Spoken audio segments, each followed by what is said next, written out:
대통령과 여야 5당 대표의 1년 4개월 만의 회동이 예정보다 1시간 이상 길게 이어졌습니다. 3시간 회동 끝에 공동 발표문이 나왔습니다. 목요일 뉴스나이트 시작합니다. 오늘의 주요 뉴스부터 보시겠습니다. 문재인 대통령과 여야 5당 대표들이 만나 일본의 경제 보복 조치에 대한 대응 방안을 논의했습니다. 일본의 보복 조치 철회를 촉구하고 범국가적 대응을 위해 비상협력기구를 설치하기로 했습니다. 한국은행이 3년 1개월 만에 기준금리를 0.25%포인트 내린 연 1.5%로 전격 인하했습니다. 수출 둔화와 일본 수출 규제까지 겹치며 경기 부양에 대한 필요성이 커졌다는 판단으로 분석됩니다. 태풍 다나스의 영향으로 내일까지 남해안과 제주도에 250mm가 넘는 집중호우가 쏟아질 것으로 보입니다. 산사태와 축대 붕괴, 침수 등 피해가 속출할 가능성이 있어 철저한 대비가 필요합니다. 일본 교토의 유명 애니메이션 업체에서 방화로 인한 불이 나 20여 명이 숨졌습니다. 경찰은 용의자를 상대로 정확한 방화 동기를 조사하고 있습니다. 성폭행 혐의로 구속된 배우 강지환 씨 사건이 검찰로 넘어갔습니다. 경찰은 강 씨가 약물을 이용해 범행했을 가능성도 염두에 두고 마약 검사를 의뢰했습니다. 배우 송중기 씨를 모델로 해서 큰 인기를 끌었던 일명 송중기 마스크팩을 가짜로 만들어 유통한 업자들이 무더기로 적발됐습니다. 시가 200억 원어치로 중국과 베트남 등에 수출까지 됐습니다. 일본식 요리나 육수를 만들 때 사용하는 가다랑어포와 고등어포 일부 제품에서 발암물질이 검출됐습니다. 훈연 과정의 그을음 때문으로 추정되는데 해당 제품은 모두 판매 중단됐습니다. 문재인 대통령과 여야 5당 대표가 1년 4개월 만에 열린 청와대 회동에서 일본의 경제 보복 조치를 즉시 철회하고 외교적 해결에 나설 것을 함께 촉구했습니다. 여야는 위기 극복을 위해 초당적으로 협력하고 우리 경제 피해 최소화를 위해 범국가적 비상협력기구를 설치하기로 했습니다. 김도환 기자입니다. 문재인 대통령과 여야 5당 대표가 일본의 수출 제한 조치 대책을 논의하기 위해 1년 4개월 만에 마주 앉았습니다. 문 대통령은 일본의 조치에 대해 초당적으로 공동 대응하는 모습을 보여주자며 발언을 시작했습니다. 지금 가장 시급하고 이렇게 중요한 일은 일본의 수출 제한 조치에 대해서 당장 우리가 어떻게 대응할 것이며 야당 대표들은 한 목소리로 일본을 규탄했지만 문 대통령에게도 쓴소리를 했습니다.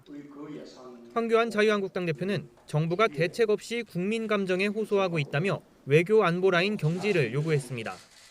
외교 라인 누구도 일본 경제 보복을 예측하지 못한 것 같습니다. 또 문제가 발생한 뒤에도 허둥지둥 대책을 제대로 잘 만들지 못하고 있다고 하는 지적들이 많습니다. 예정 시간을 1시간이나 훌쩍 넘겨 3시간 동안 진행된 회동 뒤 4개 항목으로 이뤄진 공동 발표문이 나왔습니다. 화이트리스트 배제 등의 추가적 조치는 한일 관계 및 동북아 안보 협력을 위협한다는 것임을 분명히 인식하여 외교적 해결에 나설 것을 촉구한다. 발표문은 이 밖에 우리 정부의 적극적인 외교적 노력 촉구, 소재, 부품, 장비 산업 경쟁력 강화와 범국가 비상협력기구 설치 등의 내용을 담았습니다. 일본에 대한 대응에 집중하면서 추경 예산안이나 외교 안보 라인 경질, 선거제 개편 등 여야 대표들이 초반에 언급했던 현안은 심도 있게 논의하지 못했습니다. 회동 결과는 황교안 대표가 합의문이라는 표현을 쓰는데 반대하면서 공동 발표문이라는 형태로 언론에 공개됐습니다. 청와대는 이번 회동 자체만으로도 큰 도움이 될 뿐 아니라 합의된 메시지의 중요성에 대해서도 5당 대표들이 공감했다며 많은 성과를 거뒀다고 자평했습니다. YTN 김도원입니다. 일본의 경제 보복 조치에 발단이 된 강제징용 배상 판결과 관련해 일본이 제3국이 참여하는 중재위원회를 만들자며 우리 정부에 답을 달라고 정한 시간이 오늘 밤 자정입니다. 2시간 정도 남았죠. 우리 정부는 이미 거부 의사를 밝혔지만 일본 측은 계속 기다리겠다는 뜻을 굽히지 않고 있는데요. 마치 우리 정부가 약속을 어긴 것처럼 보이게 하려는 의도라는 분석입니다. 도쿄 황보연 특파원의 보도입니다. 강제징용 배상 판결과 관련해 중재위원회를 구성하자는 요청에 대해 우리 정부가 분명한 거부 입장을 밝혔지만 일본 정부는 기다리겠다고 말했습니다. 韓国側からですね、仲裁に応じないとの回答があったという事実はありません。 그러면서 일본이 일방적으로 정한 시한을 마치 협정에 명기된 의무사항처럼 거론했습니다. 韓国政府は協定上定められた期限である7月18日深夜24時まででありますけれども、これまでに仲裁に応じる協定上の義務を負っているわけであります。 이에 대해 우리 정부 관계자는 협정문에 문제가 생겼을 때 중재위를 구성한다로만 돼 있지 한쪽의 요청에 언제까지 반드시 답해야 한다라는 문구는 없다고 밝혔습니다. 그런데도 이런 표현을 쓴 것은 마치 한국 정부가 협정을 어긴 것처럼 부각해 역시 한국은 못 믿을 나라라고 일본 국민에게 또는 해외 언론에 보이게 하는 효과를 노린 것으로 분석됩니다. 일본 정부가 멋대로 정한 기한까지 우리 정부가 응하지 않을 경우에 대해서는 말을 아꼈습니다. 현지 언론은 지난해 10월 강제징용 배상 판결이 났을 때 외무상이 담화로 판결을 비판한 것처럼 이번에도 징용 배상 판결 내용과 우리 정부의 태도를 문제 삼는 내용의 담화를 이른 시일 내에 발표할 것으로 보인다고 전했습니다. 국제사법재판소 제소는 우리 정부가 응하지 않으면 당장 실익이 없는 만큼 그 뒤로 미룰 것이란 전망도 나왔습니다. 징용 배상 문제에 대한 직접적인 보복 조치는 압류된 일본 제철의 국내 자산이 매각되는 시점에 이루어질 것으로 보입니다. 日本企業に実害が及ぶようなことがあれば必要な措置を講じなければならなくなるという. 오는 일요일 국회의원 선거를 앞두고 일본 여론의 반한 감정에 기댄 또 한 번의 경제 보복 조치가 있을 가능성도 있지만 보복 조치 자체에 대한 일본 내 우려가 점점 퍼지고 있어 가능성은 높지 않아 보입니다. 도쿄에서 YTN 황보현입니다. 일본이 추가 수출 규제에 나설 수 있다는 우려가 나오면서 반도체 분야뿐만 아니라 경제계 전반에 긴장감이 감돌고 있습니다. 재계 총수들도 사태 장기화에 대비해서 분주히 움직이고 있습니다. 최하영 기자가 보도합니다. 밥 짓는 데 집중해야 하는데 밥그릇 갖고 싸우는 모양이다.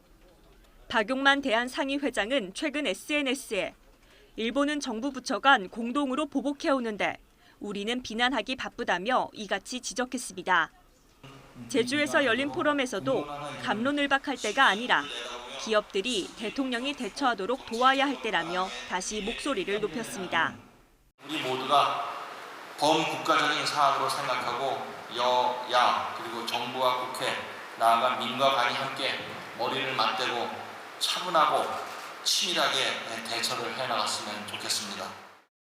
허창수 GS그룹 회장 역시 임원 모임을 열고 철저한 위험 관리가 필요하다며 일본 수출 규제 장기전 대비를 주문했습니다.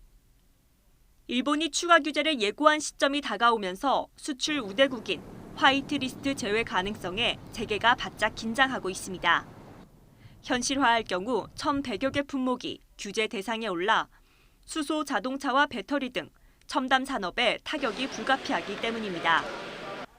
그러면서 이재용 삼성전자 부회장과 김동섭 SK 하이닉스 사장, 신동빈 롯데그룹 회장에 이어 정의선 현대차 수석 부회장도 일본을 찾았습니다. 대한양궁협회장 자격으로 도쿄올림픽 테스트 이벤트에 참석하는 게 주 목적이지만 자동차 부품과 소재 수급에 대한 현지 공급망을 점검할 가능성이 나옵니다. 일본의 수출 규제 장기화와 추가 조치 가능성까지 예고되면서 재계 긴장도 높아지는 가운데 총수들 움직임도 분주해지고 있습니다. YTN 최하영입니다. 이번에 수출 규제 대상이 된 반도체 소재를 만드는 일본 기업들은 대부분 우리나라에 공장이 있는 것으로 파악됐습니다. 이 공장들을 활용하는 방안은 없을까 싶은데 원료는 일본에서 들여오고 핵심 부품은 아예 일본에서 만드는 터라 이번 사태에 별 도움은 안 된다고 합니다. 국내 소재와 부품 분야의 경쟁력을 키우는 게 근본적인 대책인데 정부가 이달 안에 관련 방안을 발표하기로 했습니다. 이하린 기자의 보도입니다. 일본이 수출 규제에 나선 세계 핵심 소재를 만드는 기업들은 대부분 합작이나 자회사 형태로 우리나라에 생산 공장을 두고 있습니다. 삼성전자와 SK하이닉스, LG디스플레이 등 글로벌 업체들이 주요 고객이기 때문입니다. 반도체나 디스플레이 업체들은 사용하는 소재의 안전성을 위해서 가능한 한 한국의 해외 업체들이 한국의 공장을 유치하는 것을 유도하고 있습니다. 이제 딜리버리 코스트도 줄이기 위해서. 하지만 한국 공장을 활용한 우회 공급은 어려울 것으로 보입니다.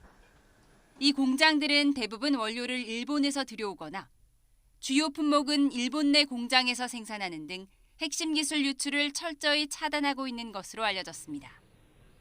일본 업체들 가운데는 100년 이상의 역사를 가진 곳이 상당수이고 세계 핵심 품목에 대해서도 수십 년 동안 기술 노하우를 쌓은 것으로 파악됐습니다. 우리 정부와 기업의 근본적이고 중장기적인 대책이 필요한 이유입니다.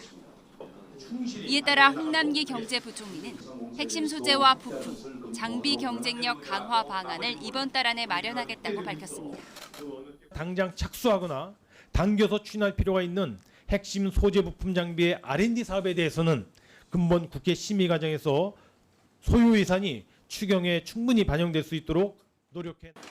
전문가들은 소재 부품 국산화율을 높이기 위해 대기업과 중소기업의 협업을 지원하는 정부의 역할을 강조합니다.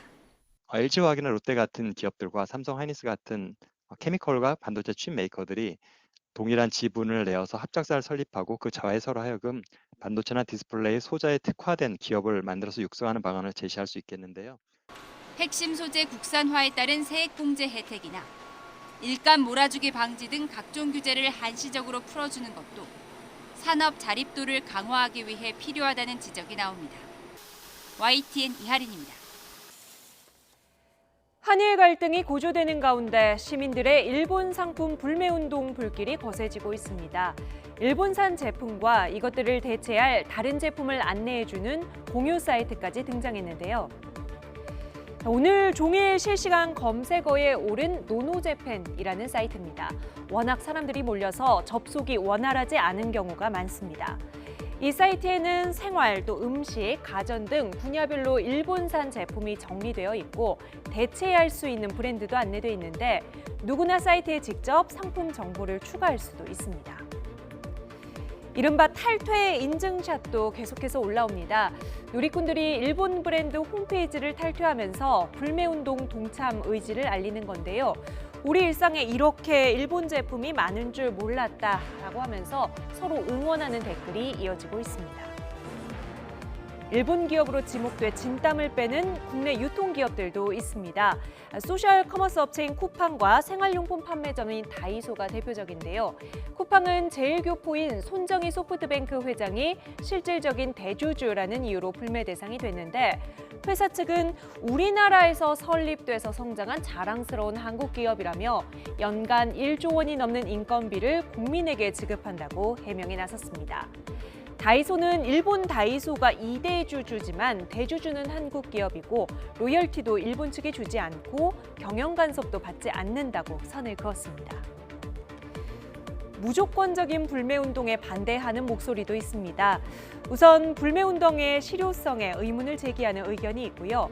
또 일본 기업에 소속되거나 브랜드 제품을 파는 우리 국민은 무슨 죄가 있느냐며 감정적인 대응을 자제해야 한다는 겁니다. 여러분께서는 어떻게 생각하시나요? 잠시 뒤 나이트 포커스에서 함께 이야기 나눠보죠.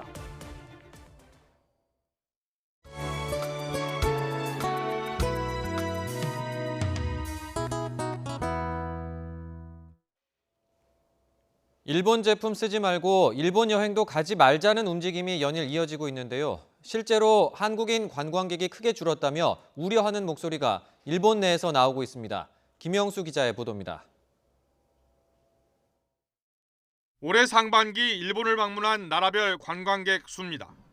중국은 작년보다 11% 넘게 늘었으나 한국은 한일 관계가 악화하면서 3.8% 감소했습니다. 방일 한국인이 감소한 것은 5년 만에 처음입니다.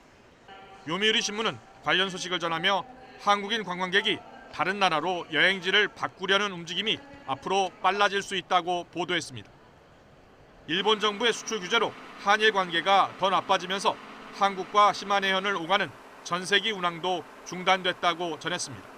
한국 내 인터넷에 일본 여행 관련 정보를 올리지 않으려는 움직임도 있다고 우려했습니다. 韓国の方もすごく日本に来てるしって状況が一変してしまう可能性っていうのは起こりうる可能性はありますよね。 산케이 신문도 향후 일본을 방문하는 한국인 수가 줄어드는 것을 피할 수 없을 것이라며 내년 방일 외국인 수 4천만 명 목표도 달성하기 어려울 것으로 내다봤습니다. 오사카의 한 여행사의 경우 7월 이후 한국인 예약 취소가 급증해 작년 여름에 절반 수준까지 떨어진 것으로 전해졌습니다. 지난해 일본을 찾은 관광객 3천만 명 중 한국인은 753만 명으로 24%를 기록하며 중국인 838만 명에 이어 2위를 차지했습니다. 산케이 신문은 일본 정부가 내년 도쿄올림픽 특수를 기대하고 있지만 한일 관계 악화로 외국인 소비 목표 달성도 어려울 것으로 내다봤습니다. YTN 김영수입니다. 일본 제품 불매와 관광 자제 운동이 확산하는 가운데 민간 차원의 여론전도 잇따르고 있습니다. 일본 경제 보복의 부당성을 세계인에게 직접 알리려는 시도인데요. 김다연 기자가 보도합니다. 일본의 경제 보복 조치 직후 사이버 외교 사절단 반크가 올린 동영상입니다. 7분짜리 영상엔 우길기가 일본 제국주의의 상징인 이유를 자세히 설명하고 있습니다. 전 세계인에게 알리기 위해 영어 자막도 꼼꼼하게 만들었습니다. 일본 사람들이 좀 그거에 대해서 이제 심리적으로 지켰는지 몰라도 끊임없이 잘못되었다고, 영상에 문제가 있다고 막 올리는 거예요. 일본 정부가 반발하고 나선 강제징용 배상 판결의 의미를 제대로 알리기 위해 한 유튜버가 만든 영상입니다. 특별히 일본어 자막까지 달았습니다. 15년간 일본에 체류했던 제작자는 평범한 일본인 친구들에게 올바른 역사관을 심어주고 싶었다고 말합니다. 일본인과 세계 사람들이 올바른 정보를 보기 위해 영어 자막과 일본어 자막으로 영상을 올렸습니다. 보다 조직적으로 홍보에 나설 이른바 역사 외교 대사도 모집되고 있습니다. 300명의 역사 외교 대사들은 1인당 5명의 외국인 친구에게 일본 보복 조치의 부당성을 알릴 편지를 보낼 예정입니다. 일본의 어떤 이런 역사 왜곡을 세계인들에게 다시금 각인시킬 수 있는 좋은 계기로 만드는 게 제일 중요하다고 저는 판단하고 있습니다. 주말에는 옛 일본 대사관 앞에서 시민단체 연합이 주도하는 대규모 촛불 집회가 열립니다. 위안부 피해자 관련 단체들도 역사를 바로잡기 위한 행보를 이어갈 예정입니다. 인간띠 있기처럼 저희 목소리를 담아서 이제 행진을 준비하고 있습니다. 우리 역사를 바르게 알리기 위한 그런 많은 활동들을 저희는 준비해 가고 있고 또 진행 중에 있습니다. 일본 제품 불매 운동을 넘어 직접 나서 한일 갈등 사태의 진실을 알리겠다는 작지만 의미 있는 움직임도 잇따르고 있습니다. YTN 김다연입니다. 일본 경제 보복의 부당성을 알리기 위해 국회 차원에서 꾸려진 여야 방미단이 오는 24일 3박 5일 일정으로 미국을 방문합니다. 국회 한민수 대변인은 브리핑에서 여야 의원 8명으로 구성된 초당적 방미단이 미국에서 활동할 것이라면서 일본 수출 규제 조치 부당성을 지적하고 미국 의회 등의 공감대를 끌어내는 노력을 할 예정이라고 밝혔습니다. 방미단은 미국 체류 기간에 문희상 국회의장의 친서를 낸시 펠로시 미 하원 의장에게 전달할 계획입니다. 존 볼턴 미국 백악관 국가안보회의 보좌관이 다음 주 우리나라와 일본을 연쇄 방문할 가능성이 있는 것으로 전해졌습니다. 외교부 당국자는 한미 당국이 볼턴 보좌관의 방한에 대해 협의하고 있다고 전했습니다. 볼턴 보좌관은 다음 주 일본을 방문할 예정인 것으로 알려졌는데 한미는 이 계기에 볼턴 보좌관이 한국까지 찾는 방안을 추진하고 있는 것으로 보입니다. 볼턴 보좌관의 한일 연쇄 방문이 이루어진다면 현재 한일 갈등 상황과 관련한 움직임일 가능성도 언급됩니다. 한국은행이 기준금리를 전격적으로 인하했습니다. 시장에서는 다음 달쯤 기준금리가 내려갈 거란 전망이 우세했는데 이런 예상을 깬 조치입니다. 녹록지 않은 경제 상황이 고려된 것으로 보이는데 추가 인하 가능성이 있다는 전망도 나옵니다. 먼저 조태현 기자의 보도입니다. 한국은행의 결정은 기준금리 인하였습니다. 하반기 첫 금융통화위원회에서 현재 연 1.75%인 금리를 0.25%포인트 낮추기로 한 겁니다. 이에 따라 미국과의 금리 역전폭은 1%포인트로 확대됐습니다. 한국은행이 금리를 낮춘 건 지난 2016년 6월 이후 처음입니다. 일단 이번 달에는 금리를 동결한 뒤 다음 달쯤 낮출 가능성이 크다는 시장의 예상은 완전히 빗나갔습니다. 하반기 들어서도 경기 회복의 신호가 좀처럼 감지되지 않는 상태에서 올해 물가 상승률이 0%대에 그치는 심각한 저물가도 이어지는 만큼 조금이라도 경기를 부양하기 위해 선제 조치에 나선 것으로 풀이됩니다. 성장세와 물가 상승 압력이 당초 예상보다 약할 것으로 전망됨에 따라 경기 회복을 뒷받침할 필요성이 커졌다고 판단되어 기준금리를 0.25%포인트 인하하기로 결정하였습니다. 지난해 11월 금리 인상의 가장 큰 이유였던 금융 불안 역시 가계대출 증가세와 주택가격 상승이 둔화해 우려가 다소나마 줄어들었다는 판단을 했다는 분석이 제기됩니다. 특히 미중 무역 분쟁에 더해 일본과의 갈등까지 불거지면서 올해 안에 한 번 더 금리를 인하할 가능성이 있다는 전망도 나옵니다. 일본과의 갈등이 추가적인 위험 요인으로 등장하고 있고 전반적인 경제 여건의 악화가 진행 중이어서 추가적인 금리 인하의 가능성 역시 열려져 있는 것으로 생각됩니다. 다만 섣불리 금리를 더 낮췄다간 경기에 대응할 여력이 바닥날 우려가 있고 가까스로 진정세에 접어든 부동산 시장을 자극할 수도 있어 기준금리를 둘러싼 한국은행의 고민이 이어질 전망입니다. YTN 조태현입니다. 예상보다 빨리 기준금리를 내린 한국은행은 올해 경제 성장률 전망치도 낮춰 잡았습니다. 기존 2.5%에서 2.2%로 내려 조정폭이 꽤 큰 편인데요. 수출과 투자 부진에다 최근 일본과의 갈등 여파도 반영됐습니다. 이어서 백종규 기자의 보도입니다. 올해 경제 성장률 전망치의 하향 조정은 어느 정도 예견된 결과였습니다. 하지만 조정폭은 예상보다 더 컸습니다. 0.1에서 0.2%포인트를 낮출 것이란 전망이 많았지만 한국은행은 0.3%포인트나 낮춘 2.2%를 올해 성장률로 제시했습니다. 이는 글로벌 금융위기 직후인 지난 2009년 이후 가장 낮은 수준입니다.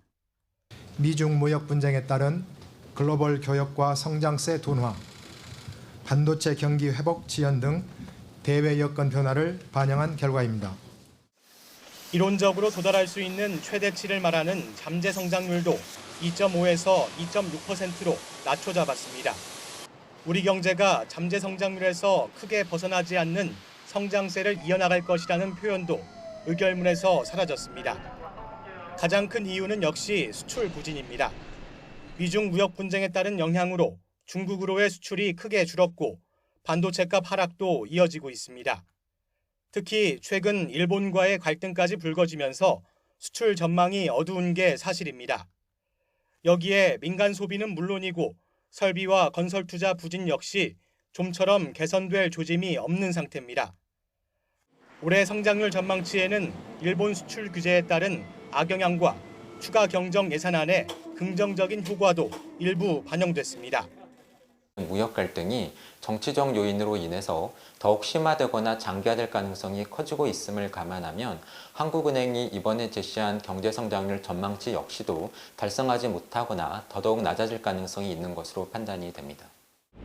한국은행은 미중 무역 분쟁이 더 심화하고 일본의 수출 규제마저 길어진다면 반도체 생산에 차질이 생길 수 있다고 보고 내년 경제성장률 전망치도 기존 2.6%에서 2.5%로 하향 조정했습니다. YTN 백종규입니다.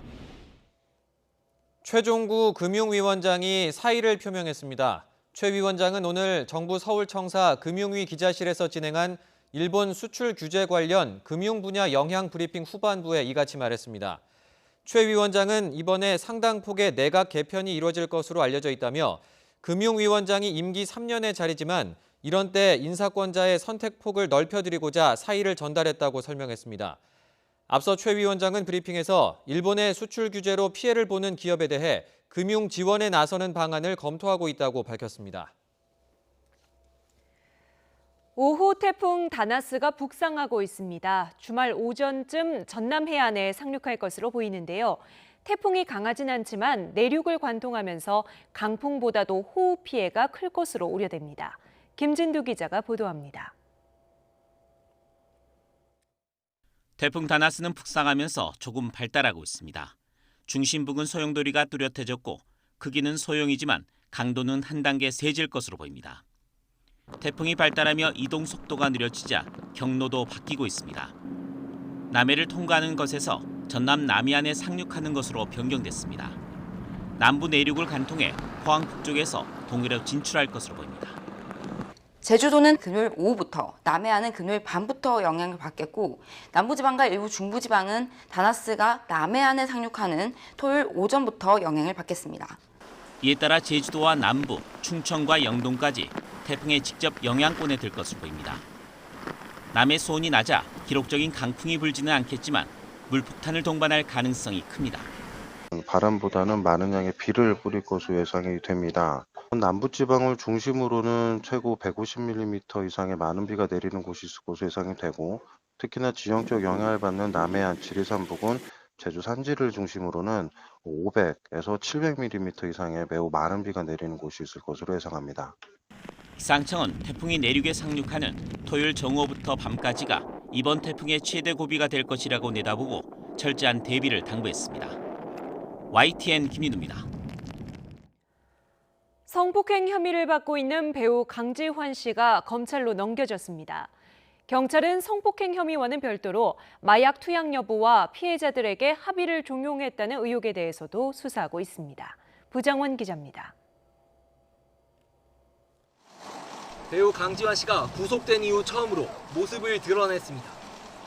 모자와 마스크로 얼굴을 가린 채 경찰서 유치장 밖으로 나온 강 씨는 말없이 검찰청사로 떠났습니다.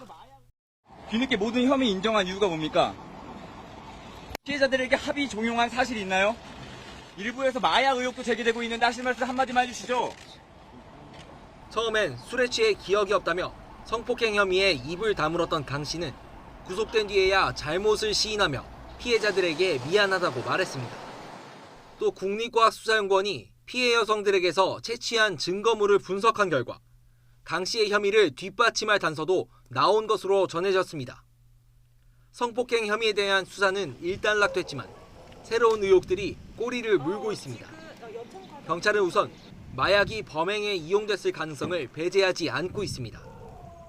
이에 따라 사건 발생 직후 국가수에 마약 검사를 의뢰한 것으로 뒤늦게 확인됐습니다. 경찰은 일단 통상적인 차원의 검사일 뿐 구체적인 투약 정황은 확인된 게 없다며 신중한 반응을 보였습니다.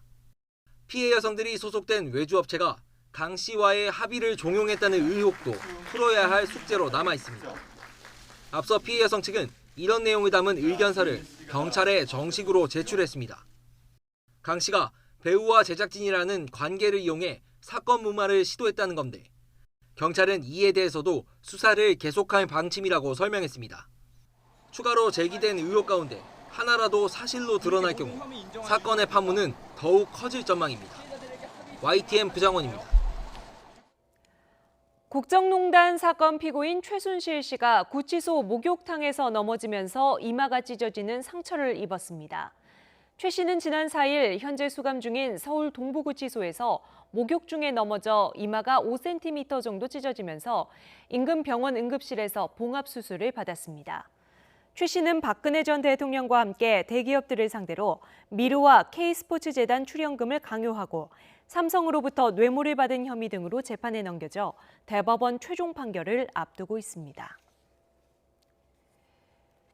길거리에서 음란 행위를 벌인 혐의를 받는 프로농구 인천 전자랜드 엘리펀츠 선수 정병국 씨에 대해 경찰이 구속영장을 신청했습니다. 인천 남동경찰서는 공연 음란 혐의를 받는 정 씨에 대해 오늘 구속영장을 신청했습니다.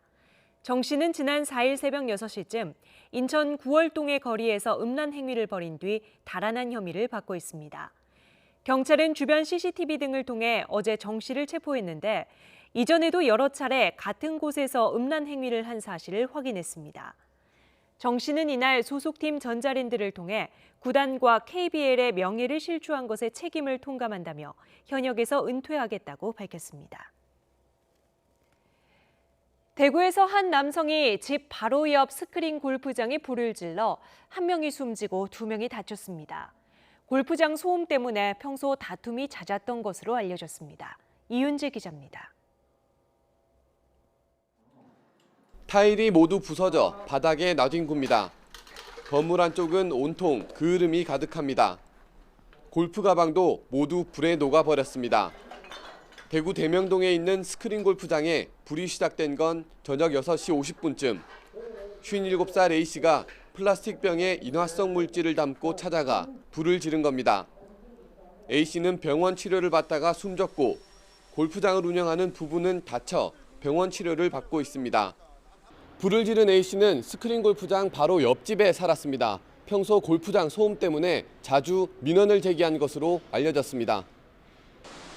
다른 주민들도 골프공 치는 소리가 밤늦게까지 이어져 불편했다고 말합니다.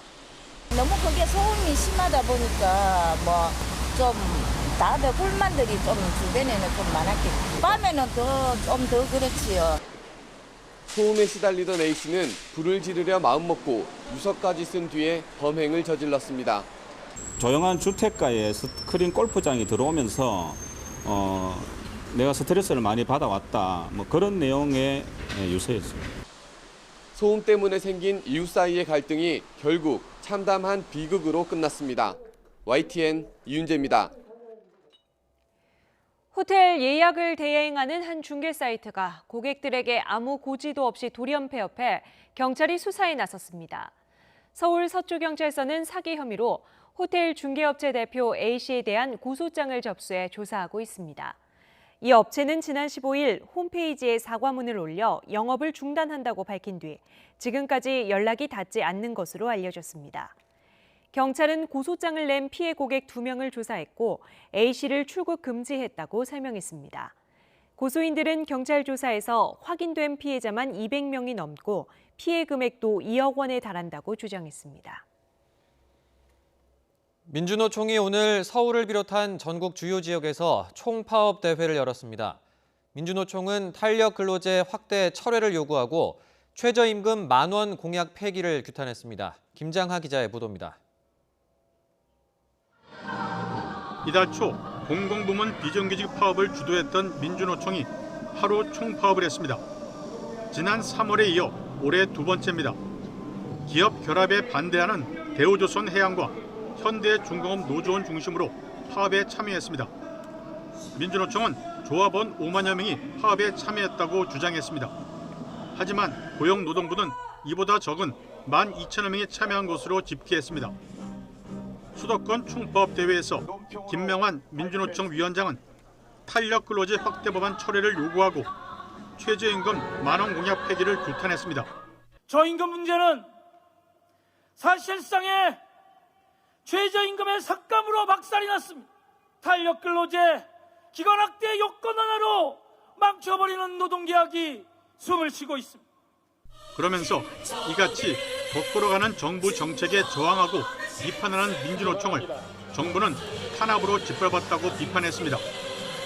또 정부가 자본가의 편에 선다면 이후에 민주노총의 모든 사업 방향은 문재인 정부의 노동정책 폭로와 투쟁이 될 것이라고 강조했습니다. 울산을 비롯한 전국 주요 지역에서도 민주노총 지역본부 총파업 대회가 열렸습니다. 국회에서 저지르는 반노동 진재벌 정책을 확인하고 있습니다. 믿을 끄는 동지와 민주노총입니다. 민주노총은 노동기본권 보장을 위해 ILO 핵심 협약의 즉각적인 비준도 요구했습니다. 또 비정규직의 완전한 철폐와 재벌 개혁도 주장했습니다. YTN 김장하입니다. 학교 비정규직 노조가 교육당국과의 임금 교섭을 중단하고 2차 총파업에 나서겠다고 밝혔습니다. 다만 파업 시기는 오는 9월 대의원 대회에서 결정하기로 했는데 교육당국을 압박하는 경고성 차원이라는 해석도 나옵니다. 권호진 기자의 보도입니다. 학교 비정규직 노조와 교육당국의 수차례에 걸친 임금 협상이 결렬되면서 노조가 다시 파업 카드를 꺼내들었습니다.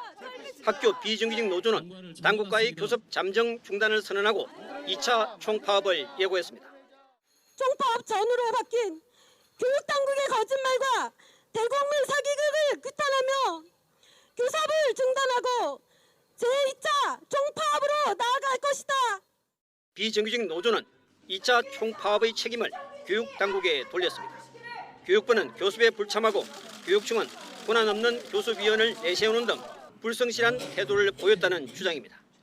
태도 변화는 전혀 없고 3일 파업했고 했으니까 이제 더 이상은 못하겠지 하면서 또 멸시와 차별을 그대로 유지하고 노조는 파업 돌입 시기를 오는 9월 7일 대의원대에서 결정하기로 했습니다. 따라서 2차 총파업 선언은 향후 재개될 협상에 대비해 교육당국의 진전된 자세를 촉구하기 위한 압박용으로 해석됩니다. 전국 교육공무직본부도 청와대 앞에서 1박 2일간 노숙 투쟁에 돌입하는 등 전방위 공세를 펼치고 있습니다. 학교 비정규직 노조와 교육당국은 기본급 6.24%와 1.8% 인상, 공정임금제 약속 등에서 평행선을 달리고 있습니다. 교육부는 앞으로도 교섭은 이어갈 예정이며 시도교육청에 노조의 제안을 안을 협의해 볼 것을 요청했다고 밝혔습니다. YTN 근호진입니다. 탄력근로제 단위기간 확대 법안을 논의하려던 국회 환경노동위원회 소위회의가 취소됐습니다. 정경두 국방부 장관 해임 건의안을 둘러싼 여야 지도부 갈등의 여파인데요. 가뜩이나 법안 자체에 대해서도 여야 이견이 큰 상황이라서 본회의 통과까지는 험난한 과정이 예상됩니다. 김영수 기자의 보도입니다. 유연근로제 확대에 대한 노사 의견을 듣기 위한 간담회는 의욕적으로 시작됐습니다. 근로기준법상 유연근로제 확대에 대한 노동계와 경영계의 의견을 듣기 위하여 마련되었습니다. 간담회는 예정된 시간을 훌쩍 넘기며 2시간을 꽉 채우고 마무리됐는데 정작 법안을 논의해야 할 회의는 취소됐습니다. 정경두 국방부 장관 해임 건의안 처리 문제를 놓고 여야가 대치하면서 국회 본회의 일정을 합의하지 못했다는 게 이유입니다. 본회의를 챙기고 법안 소위에 일하는 것 자체를 우리가 거부할 이유가 아니 납득을 못하겠어요. 국무위원 회의만 국회에 갖고 있는 권한인데 그걸 못하게 하는 이런 여당이 어딨냐고. 의사일정 합의와 상관없이 상임위는 정상적으로 운영하자는 민주당과 오히려 본회의를 보이콧하는 여당이 어디 있느냐는 한국당의 입씨름이 계속됐고 고성까지 오갔습니다. 노동법안 소위에서 정경두 해임이 무슨 문제야? 아니 본회의부터 여세우라. 뭐 자기네 그 지도부에 가서 말도 못하면서 말이야. 법안 논의가 본격적으로 시작되더라도 본회의 통과까지는 가시밭길이 예상됩니다. 민주당은 경사노위 합의대로 탄력근로제 단위 기간을 6개월로 늘리는 것만 서둘러 추진하자는 입장이지만 한국당은 하루 근무 시간의 상한선이 없는 선택근로제의 정산 기간을 함께 늘려 특정 업계의 충격을 줄여주자고 강조하고 있습니다. 정치 논리로 주 52시간 근무제의 부작용을 줄이기 위한 보완 입법이 늦어지면서 민생 현장의 혼란은 계속되고 있습니다. YTN 김영수입니다. 강제동원 배상 문제에서 가장 논란이 되는 부분은 지난 1965년 한일 청구권 협정으로 과연 피해자 배상 문제가 해결됐느냐입니다.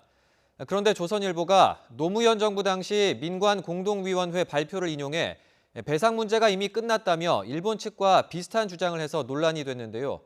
강제동원 피해자 대리인 측은 배상과 보상 개념조차 구별하지 못한 왜곡 보도라며 정정 보도를 요청하고 나섰습니다. 강희경 기자의 보도입니다. 1965년 한일 청구권 협정에는 우리 국민의 재산과 권리, 이익에 대한 청구권 문제가 완전히 그리고 최종적으로 해결된 것으로 한다는 내용이 포함되어 있습니다. 지난해 10월 우리 대법원은 식민지배 때 불법행위에 대한 손해배상, 즉 위자료 청구권이 협정 대상에서 빠져 있었기 때문에 별도로 청구할 수 있다고 판단했습니다. 그러나 일본 정부와 기업들은 한일 청구권 협정으로 모든 배상 문제가 끝났다며 버티기로 일관하고 있습니다. 日韓請求権協定違反の状況が続いている、そうしたことに是正せずを取らず進んでいることに対しては、政府としては非常に深刻。 한일 양국 갈등이 고조되는 가운데 조선일보가 노무현 정부 당시 민관 공동위원회의 발표를 인용해 일본과 비슷한 주장을 하면서 논란이 커졌습니다. 강제동원 피해자 배상 문제가 당시 위원회에서 1965년 한일 청구권 협정에 반영됐다고 발표했던 사안이라고 보도한 겁니다. 피해자 대리인 측은 대법원 판결문과 당시 발표 자료를 토대로 조목조목 반박에 나섰습니다. 먼저 당시 발표 자료 첫 페이지만 봐도 일본의 반인도적 불법 행위는 청구권 협정으로 해결됐다고 볼 수 없다고 명시돼 있습니다. 대리인단은 피해자가 보상을 받았더라도 배상 청구권은 영향을 받지 않는다며 조선일보가 이 둘의 개념을 구별하지 못해 발표 내용을 오해한 것으로 보인다고 지적했습니다. 지난 2012년 대법 판결 이전에 우리 법원이 강제동원 문제는 청구권 협정으로 종료된 것이라는 취지의 판결을 내렸다는 보도에 대해서도 허위 사실이라고 반박했습니다. 일본 제철 사건 같은 경우에는 1심, 2심 모두 청구권 협정 해석에 관해서는 개인의 청구권이 소멸되지 않았다고 판단을 했습니다. 협정에 대해서는 그 견해를 동일하게 유지한 것이죠. 청와대도 반박에 가세하자 조선일보는 당시 민관공동위원회가 강제동원 문제를 명시적으로 언급하지 않았던 건 분명하다며 재반박에 나섰습니다. 이에 대해서도 대리인단은 자료 취지를 왜곡해 보도한 기사인 만큼 조선일보 측에 정정보도와 함께 반론문을 실어달라고 요구했습니다. YTN 강희경입니다. 북한이 우리나라에 대한 일본의 경제 보복을 비난하면서 과거 식민 지배에 대해 사과부터 하라고 비난했습니다. 조선중앙통신은 우리 민족에게 씻지 못할 죄악을 저지르고도 사죄와 배상은커녕 망언을 일삼고 천만부당한 경제 보복까지 감행하는 파렴치한 일본의 행위가 온 결에 격분을 자아내고 있다고 지적했습니다. 그러면서 일본이 과거 청산을 회피하고 있을 뿐 아니라 한반도 정세 악화와 대결을 부추기면서 어부지리를 얻어왔다며 일본은 피고석에 있는 처지를 똑바로 알고 과거 청산부터 하라고 주문했습니다.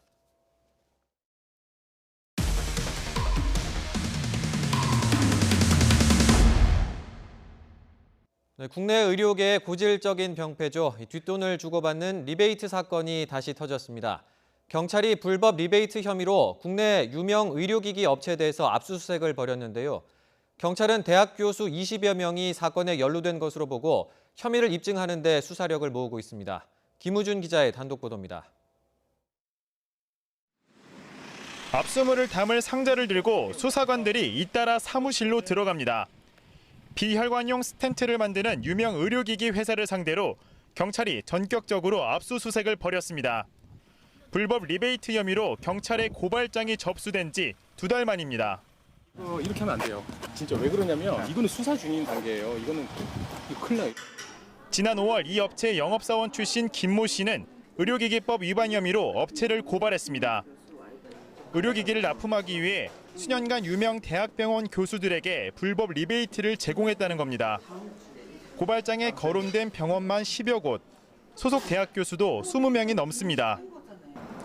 이 가운데 업체가 집중적으로 관리한 교수 14명은 실명까지 적시됐습니다. 김 씨는 자신이 신입사원 때부터 다양한 형태로 금품과 향응이 제공됐다며 수십 건의 정황을 구체적으로 진술했습니다. 교수님들 관리 차원에서 뭐 식사라든지 아니면 학회에 가서 뭐 투어라든지 그리고 그 외에 유흥비를 한 대략 2억 5천에서 3억 정도로 사용하는 걸로 알고 있고 이거는 예전부터 관행상 이어오던 패턴이라고 보시면 될 것 같아요. 지난 2010년 이른바 리베이트 쌍벌제가 도입되면서 제공하는 업체뿐 아니라 리베이트를 받는 의사도 모두 처벌 대상입니다. 음성적으로 보이지 않는 방법을 통해서 계속 이렇게 어느 정도 유지되고 있는 것 같은데 이건 장기적으로 봐서 결국 없어져야 될 그런 이제 악습으로 이제 봐야 될 것 같아요. 결국 이제 그 피해가 고스란히 국민의 어떤 의료비 증가로 이제 이어지고. 하지만 YTN의 취재 과정에서 해당 업체와 거론된 교수들은 혐의를 전면 부인했습니다. 거기에 대해서 합당하게 로열티를 판매 수량 같은 걸 계산해서 지급하는 부분은 있어도 그런 개인적인 부분으로 해가지고 지급되는 거는 전혀 없습니다. 경찰은 압수수색을 통해 확보한 영업 내역과 회계 장부 등을 바탕으로 혐의를 입증할 단서를 찾는 데 주력하고 있습니다. 특히 일부 의료기기의 경우 시장 점유율 1위에 올라와 있는 만큼 고발장에 포함되지 않은 다른 사례가 있을 가능성도 배제하지 않고 있습니다. 경찰은 압수물 분석이 끝나는 대로 업체 대표와 관련 교수들의 소환 여부 등을 결정할 방침입니다. YTN 김우준입니다. 드라마 태양의 후예로 배우 송중기 씨 인기가 급상승했을 때 이른바 송중기 마스크팩이 출시됐습니다. 이 제품은 딱 1년 동안만 제조됐는데 어찌 된 일인지 지금도 온 오프라인 매장에서 계속 팔리고 있습니다. 모두 짝퉁입니다. 이문석 기자가 보도합니다. 인터넷 검색창에 송중기 마스크팩을 입력해봤습니다. 요일별로 다른 성분의 팩을 하는 제품이 팔리고 있습니다. 그런데 이 상품은 벌써 2년여 전 단종한 상태. 알고 보니 지금 유통되고 있는 건 모두 가짜였습니다. 특허청이 경기도에 있는 짝퉁 공장을 찾아냈습니다.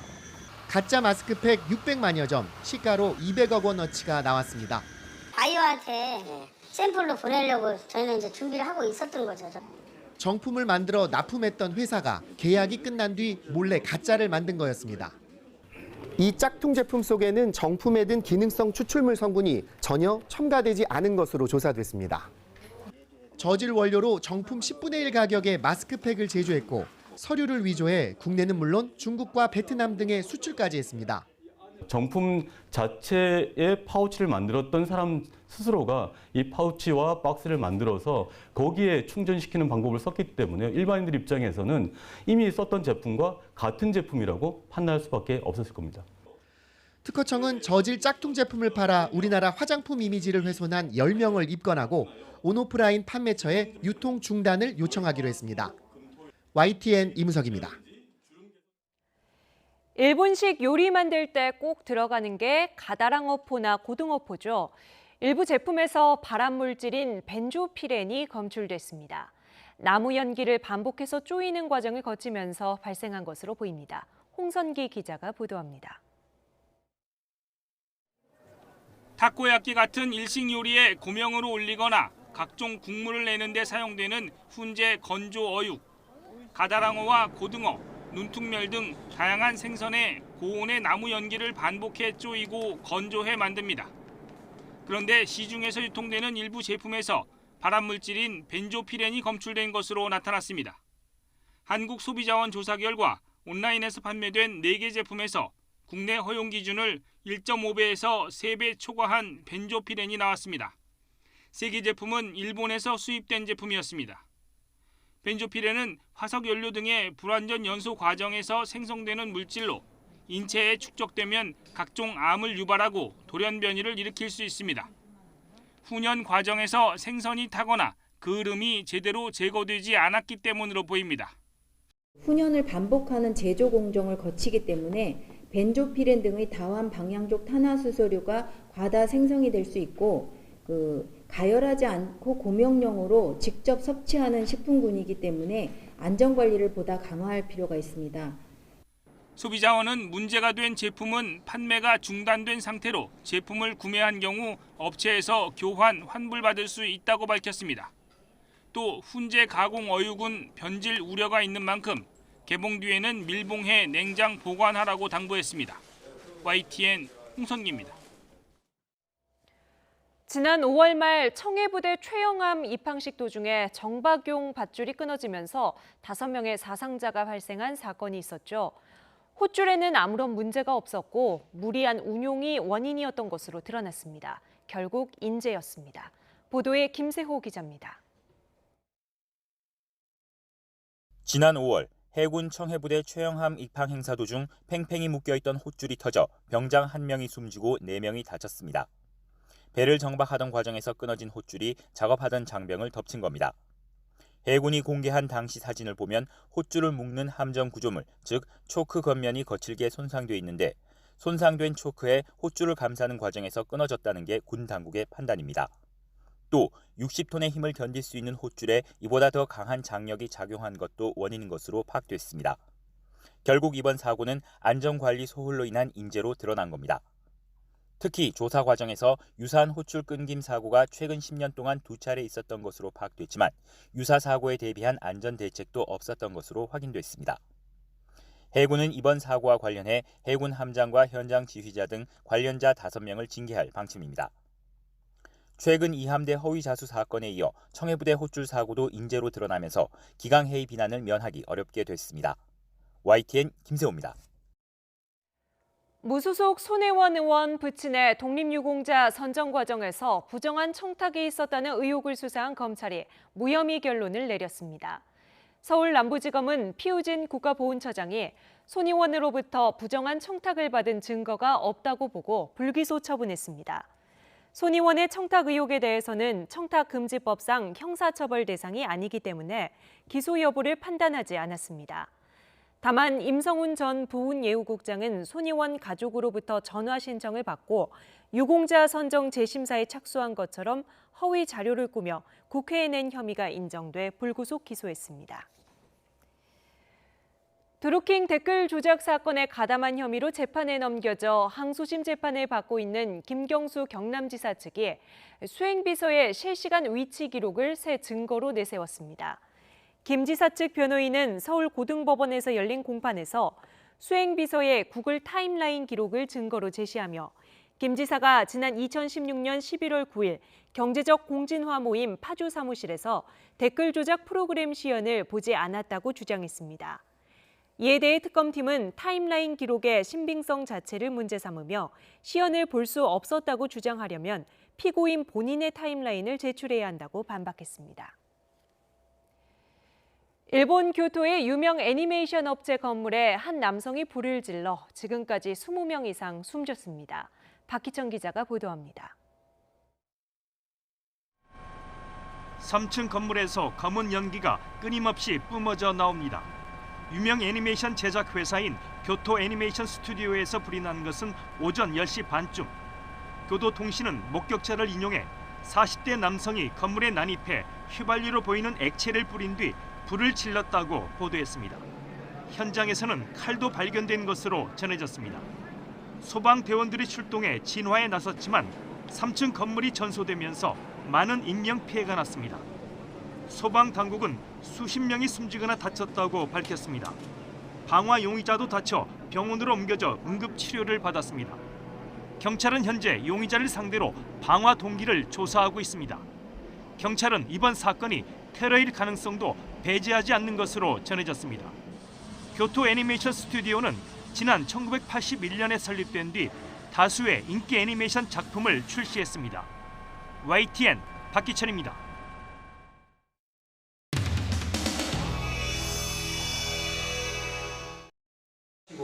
그럼 뭐 장난하는 겁니까? 이게 뭡니까? 이게 본회의에서 통과가 안 돼버리면 결의안이 무슨 정치적 결의안이니까 이게. 아니 그러니까 아니 안 하겠다는 것도 아니고 시기를 좀 조정하자고 하는 것도 이게 이 결의안을 왜 시기를 조정하는 이거는 지금 왜 못합니까? 우리가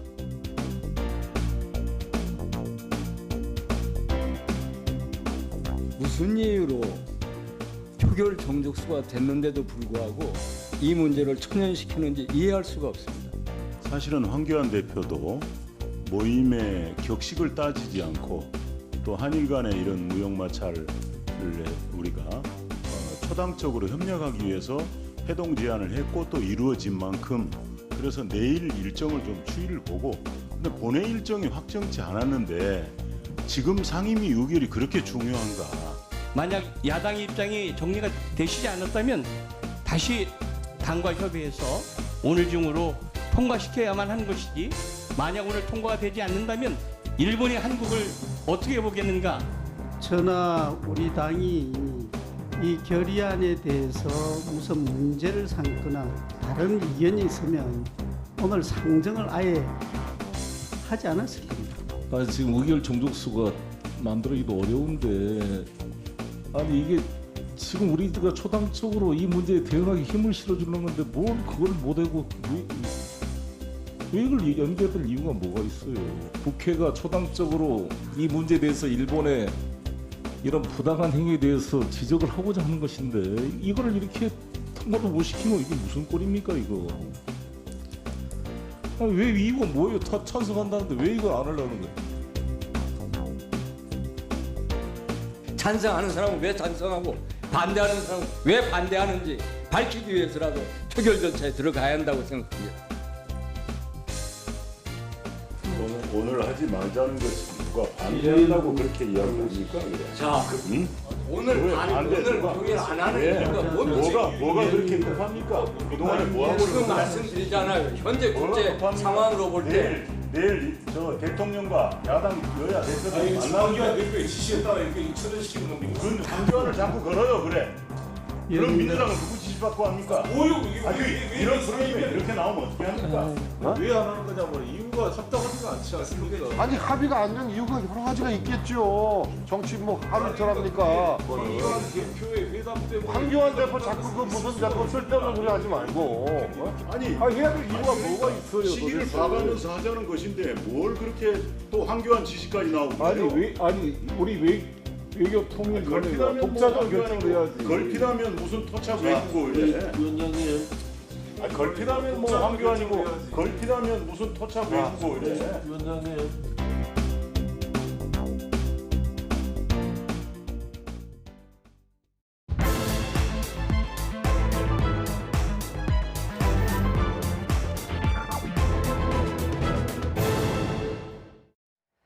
일본 정부가 강제징용 배상 판결과 관련해 제안한 제3국을 통한 중재위원회 구성. 우리나라에 요구한 답변 시한이 1시간 남짓 남았습니다. 거부 입장을 분명히 했는데도 일단 기다리겠다고 하는군요. 위태위태한 한일 갈등, 우선 문재인 대통령과 여야 5당 대표들의 회동 이야기부터 해보겠습니다. 나이트 포커스 양지열 변호사, 김병민 경희대 겸임교수 나오셨습니다. 안녕하세요. 안녕하세요. 네, 오늘 청와대 회동에서 어떤 결과가 나왔는지 주제어 영상 먼저 보겠습니다.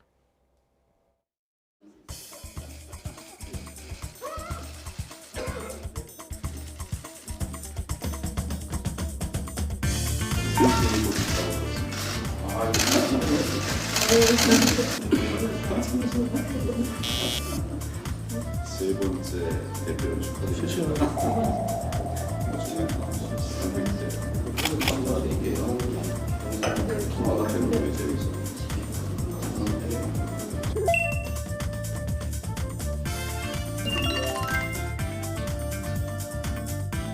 여당 정부는 소위 적폐 청산을 앞세우고 그러면서 새로운 적폐를 쌓는 내로남불도 끊이지 않고 있습니다.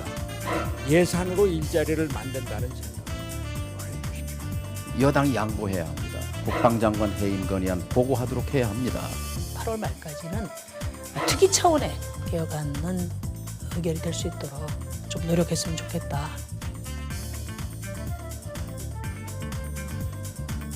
일본의 수출 규제 조치는 자유무역 질서에 위배되는 부당한 경제 보복이며 일본 정부는 경제 보복 조치를 즉시 처리하고 정부와 여야는 일본의 경제 보복 대응에 초당적으로 협력하고 국가 경제의 펀더멘털 및 소재, 부품, 장비 산업의 경쟁력 강화를 위해 함께 노력한다.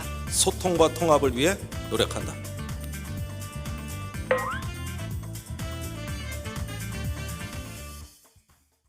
네, 1년 4개월 만에 보는 풍경입니다. 예정된 회동 시간보다 1시간을 더 넘겨서 3시간 정도 진행이 됐다고 하는데요. 합의문이 아니라 공동 발표문이 나왔는데 여기 어떤 차이나 의미를 둬야 됩니까? 합의문에 대해서는 일단 자유한국당이 조금 반대 의견들이 피력했던 것 같고요. 최종적으로 합의문을 담아내기 위해서는 여당이 주장하고 있는 내용들도 들어갈 수 있겠지만 야당이 주장하고 있는 내용들까지 총괄적으로 다 조정하기에는 어느 정도 시간이 필요했던 것 같습니다. 네.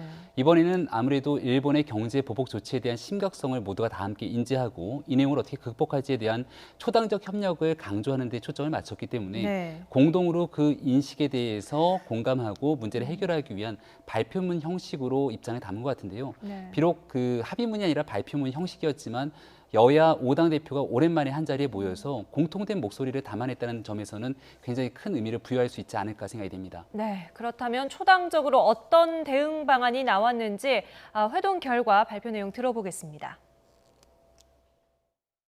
일본의 수출 규제 조치는 자유무역 질서에 위배되는 부당한 경제 보복이며 한일 양국의 우호적 상호 호혜적 관계를 심각하게 훼손하는 조치라는 데 정부와 여야는 인식을 같이 한다. 일본 정부는 경제 보복 조치를 즉시 철회하고 외교적 해결에 나설 것을 촉구한다.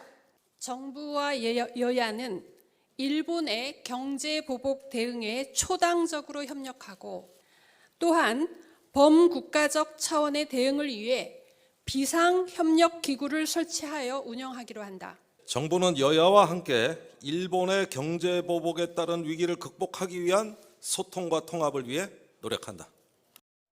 네. 각 당의 수석 대변인들 차례로 쭉 나오니까 이제 뭔가 한 목소리를 내는 듯한 느낌은 오는데요.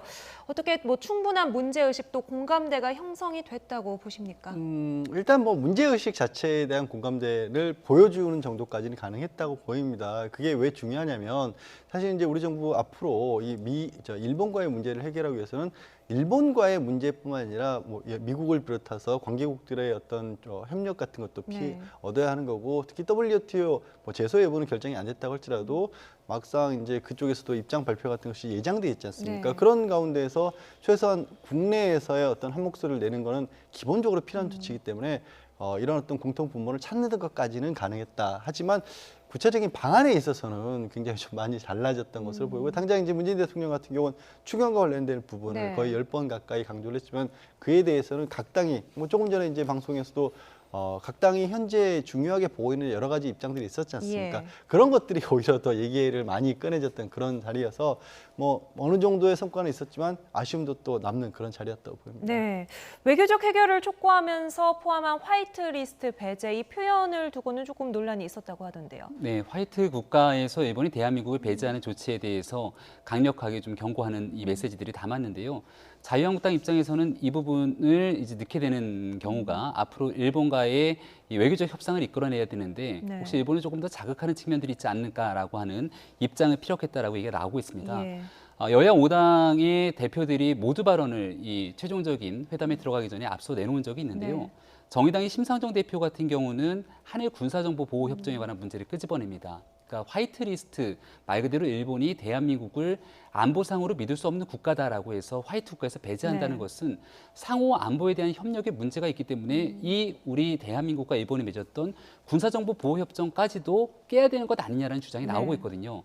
하지만 한국당 입장에서는 일본과 대한민국이 지금 현재 굉장히 극단적인 상황에 치닫고 있지만 바로 대한민국과 마주하고 있는 북한의 북핵 문제 때문에 한미일 공조가 그 어느 때보다 중요한 시점이고 언젠가는 외교적 해법을 통해서 이 문제를 해결하기 위함이라면 어느 정도 선에서의 조정의 과정들이 필요하기 때문에 조금은 조심스럽게 이 문제를 접근해야 된다는 입장을 전달한 게 아닌가 싶습니다. 네, 이 부분에 대해서는 조금 이따가 더 자세하게 이야기를 해보기로 하고요.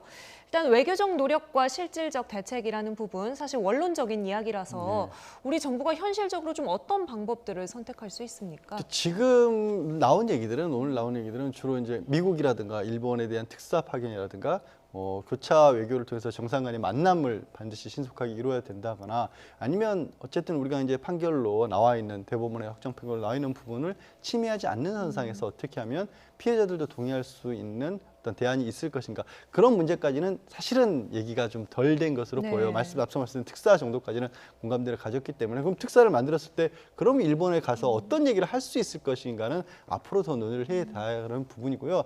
거기에 대해서는 각 당마다 생각이 좀 다를 수가 있겠죠. 그런데 말씀드린 바와 같이 최소한 그래도 문제를 잘 풀어가야 된다. 그리고 이 촉발했던 어떤 문제의 시작점이 일본의 보복 조치로 인해서 시작된 것이라는 선언이 가능했다는 거. 거기에는 그래도 방점은 좀 찍힐 것 같아요. 그러니까 그 문제를 해결하기 위한 방법은 좀 다를 수 있겠지만 어쨌든 일본에 먼저 최초의 귀책사고가 있다는 것에 대해서만큼은 한 목소리가 나왔기 때문에 그거를 근거로 해서 일본을 상대할 때도 그렇고 또 미국이라든가 아니면 국제 무대에서 우리 외교도 어떤 한 목소리에 바탕을 둔 얘기는 할 수가 있게 된 것이죠. 네. 그리고 범국가적 비상협력기구라는 것을 설치하기로 합의했습니다. 구체적으로 좀 어떤 형태로 이 기구가 꾸려지고 어떤 역할을 맡게 될까요? 황교안 자유한국당 대표가 애당초에 모두 발언을 통해서 문재인 대통령에게 제안했던 부분들이 어느 정도 이 실질적인 결과를 바탕으로 비상협력기구로 나타났다 볼 수가 있는 것 같은데요. 민과 관이 범국가적 차원의 대응을 위해서 협력기구를 만들겠다는 겁니다. 지금 현재 가장 큰 문제를 보게 되면 경제적인 피해를 대한민국 정부가 입고 있지 않습니까? 여기에 대해서는 이 반도체 디스플레이 등에 대한 기업들이 단기적으로 입게 되는 피해를 극복하기 위한 조치가 필요할 것이고요. 문재인 대통령과 정부가 줄기차게 얘기하고 있는 것은 이 부품에 대해서 수입 다변화 아니면 국내에 있는 기업들을 더 적극적으로 성장하기 위한 중장기적 조치가 필요하다는 겁니다. 이러한 경제적인 대응 마련을 위한 하나의 기구가 설치될 수도 있을 것이고요. 네. 사실은 문제 해결에 위해서 제일 중요한 건 외교적 해법입니다. 특사를 보내는 것을 거의 모든 당에서 함께 제안을 했지만 문재인 대통령의 발언에 따르면 특사를 지금은 보낸 형편은 아니다라고 얘기를 합니다. 하지만 특사를 보내기 위해서 물밑 접촉들이 필요할 텐데 그러면 정동영 민주평화당 대표가 제안했던 것처럼 최상용, 그러니까 김대중 정부 시절에 주일 대사를 지냈던 최상용 전 대사 같은 인물을 민간 특사로도 파견할 수 있는 것 아니냐라는 제안을 했거든요. 그런 전문가들이 같이 모여서 외교적인 해법을 도모하는 그런 기구가 될 수도 있고요. 사실은 강제징용 이 판결에 대해서 문재인 대통령이 언급한 측면은 과거 위안부 합의에서의 교훈을 찾아야 된다. 그러니까 피해자 중심으로 끊임없는 소통을 바탕으로 일본과 협의를 해야 된다는데 그러한 내용들의 소통을 이끌어갈 수 있는 기구가 될 수도 있기 때문에 다각도로 앞으로 어떤 기구들을 출범시킬 건지는 정부에서 많은 고민들을 하지 않을까 싶습니다. 네. 그리고 소통과 통합을 위해서 노력하겠다 이런 말이 나왔죠. 어제 국회 외통위에서 이제 결의안 채택이 불발이 됐는데 내일은 되겠습니까? 기대를 해봐야죠. 그러니까 지금 초당적인 어떤 모임을 가진 것 자체가 말씀드린 것처럼 최소한의 한 목소리는 필요하기 때문이고 그건 당연히 정부를 뒷받침할 수 있는 국회, 그러니까 국내 정치 사정에서마저도 이런 문제에서도 목소리가 다르게 나올 경우에는 지금 뭐 김병민 교수가 얘기하셨던 여러 가지 특사를 파견한다거나 민간 외교 형태를 띠거나 무슨 얘기를 하건 간에 일본에 가서 무슨 말을 할 수가 있겠습니까? 아니 자국 내 국회에서도 결의안조차도 얻지를 못한 정부가 대표 자격이나 있냐라는 얘기가 바로 나올 수밖에 없지 않습니까? 그런 의미에서는 이제 오늘 뭐 자유한국당에서는 어떤 이유로 외교통일위에서 결의안을 채택이 지연했다라고 지금 아까 이제 자유한국당에서 얘기하고 있는데 황교안 대표가 이렇게 뭐 대표 회담까지 가진 상황이기 때문에 그리고 그 말씀들이 어느 정도 청와대에서 수용을 한 그런 이유라서 이제는 결의안에는 동의를 해주지 않을까 싶습니다. 네. 자, 물론 어렵게 성사된 만남인 만큼 일본 수출 규제 이외에 다양한 현안이 회담 테이블에 올랐습니다. 먼저 취임 후 대통령과 처음으로 공식 회동한 황교안 한국당 대표의 말 들어보시죠. 지금은 대통령께서 야당과 다툴 이런 때가 아니라고 생각합니다. 위기에 맞서려면 협치가 그 무엇보다도 중요합니다. 하지만 여당 정부는 소위 적폐 청산을 앞세우고 외골수의 길로 가고 있습니다. 그러면서 새로운 적폐를 쌓는 내로남불도 끊이지 않고 있습니다. 이런 상황에서 과연 이게 잘 협치가 되겠나? 대통령님께서 잘 돌아보시고 야당과의 네, 적폐청산 수사의 편파성 문제를 얘기를 했는데요. 이 얘기가 지금 모두 발언에 나온 이야기거든요. 사전에 이제 준비를 많이 해서 나온 이야기겠죠? 왜냐하면 오늘 모였던 이유는 범국가적 차원에서의 협치가 중요하다라고 자유한국당이 모든 조건들을 물리친 다음에 대통령과 함께 이야기를 하겠다고 나온 상황인 것 같습니다. 하지만 한국당 일각에서는 황교안 대표에게 가서는 안 된다라고 주장했던 그런 인물들도 적지가 않을 텐데요. 그동안 이 문재인 정부에서 자유한국당을 국정 운영의 파트너로 인정하지 않는다라는 게 가장 첫 번째 이유였을 것이고 대통령이 직접 나서서 독재자의 후예와 같은 발언을 하기도 했고 적폐청산에 관련된 내용에선 반헌법적인 일이기 때문에 타협이 쉽지 않다는 발언을 하기도 했습니다. 오늘 손혜원 의원 부친에 관한 문제 속에서 피우진 처장 무혐의로 수사 결과가 나왔는데요. 이런 부분들을 한국당 입장에서 받아들일 때는 검찰의 정치적 중립성이 야당, 특히 박근혜 이명박 정부를 향해서는 너무나 매서울 정도로 혹독한 수사를 하게 되고 현 정부의 신적폐라고 불리우는 내용들에 대해서는 정확히 수사를 하지 않는 정치적 중립의 의무들을 위반하고 있다고 판단할 겁니다. 그런 측면 속에서 자유한국당이 국정운영의 파트너로서 문재인 정부의 적극적인 협력을 당부하는 만큼 문재인 정부에서도 야당에게 이러한 중립적인 입장을 취해줬으면 좋겠다는 발언들은 아마 황교안 대표가 자유한국당이 지지하는 사람들을 대표해서 할 수밖에 없는 얘기가 아니었을까 싶습니다. 네. 민주평화당 정동영 대표는 추경안 처리를 촉구하고 나섰는데요. 들어보시죠. 내일 추경안을 처리하고 대일 규탄 결의안을 통과하기 위해서는 여당이 양보해야 합니다. 국방장관 해임 건의안 보고하도록 해야 합니다. 국회를 열고 대일 규탄 결의안을 처리하고 그리고 추경안을 처리하는 이런 상생의 정치를, 합리의 정치를 하는 것이 맞다 이렇게 생각합니다. 추경 처리해달라. 이 얘기는 이제 뭐 좀 다른 각도에서 문 대통령이 모두 발언에서부터 얘기를 하기도 했습니다만 어떻게 전망하세요? 기본적으로 이제 추경 처리 자체가 이렇게까지 늦춰진 사례가 없을 만큼 오래 걸리고 있는 상황이고 거기에다가 이제 일본의 어떤 뭐 수출 보복 조치까지 있는 상황에서 또 추가적으로 이 부분도 추경에 좀 포함을 시켜야 된다는 얘기가 나오고 있으니까 문재인 대통령도 모두 발언에서도 그렇고 얘기하는 중간에서도 뭐 10번 가량을 말씀을 하셨다고 합니다.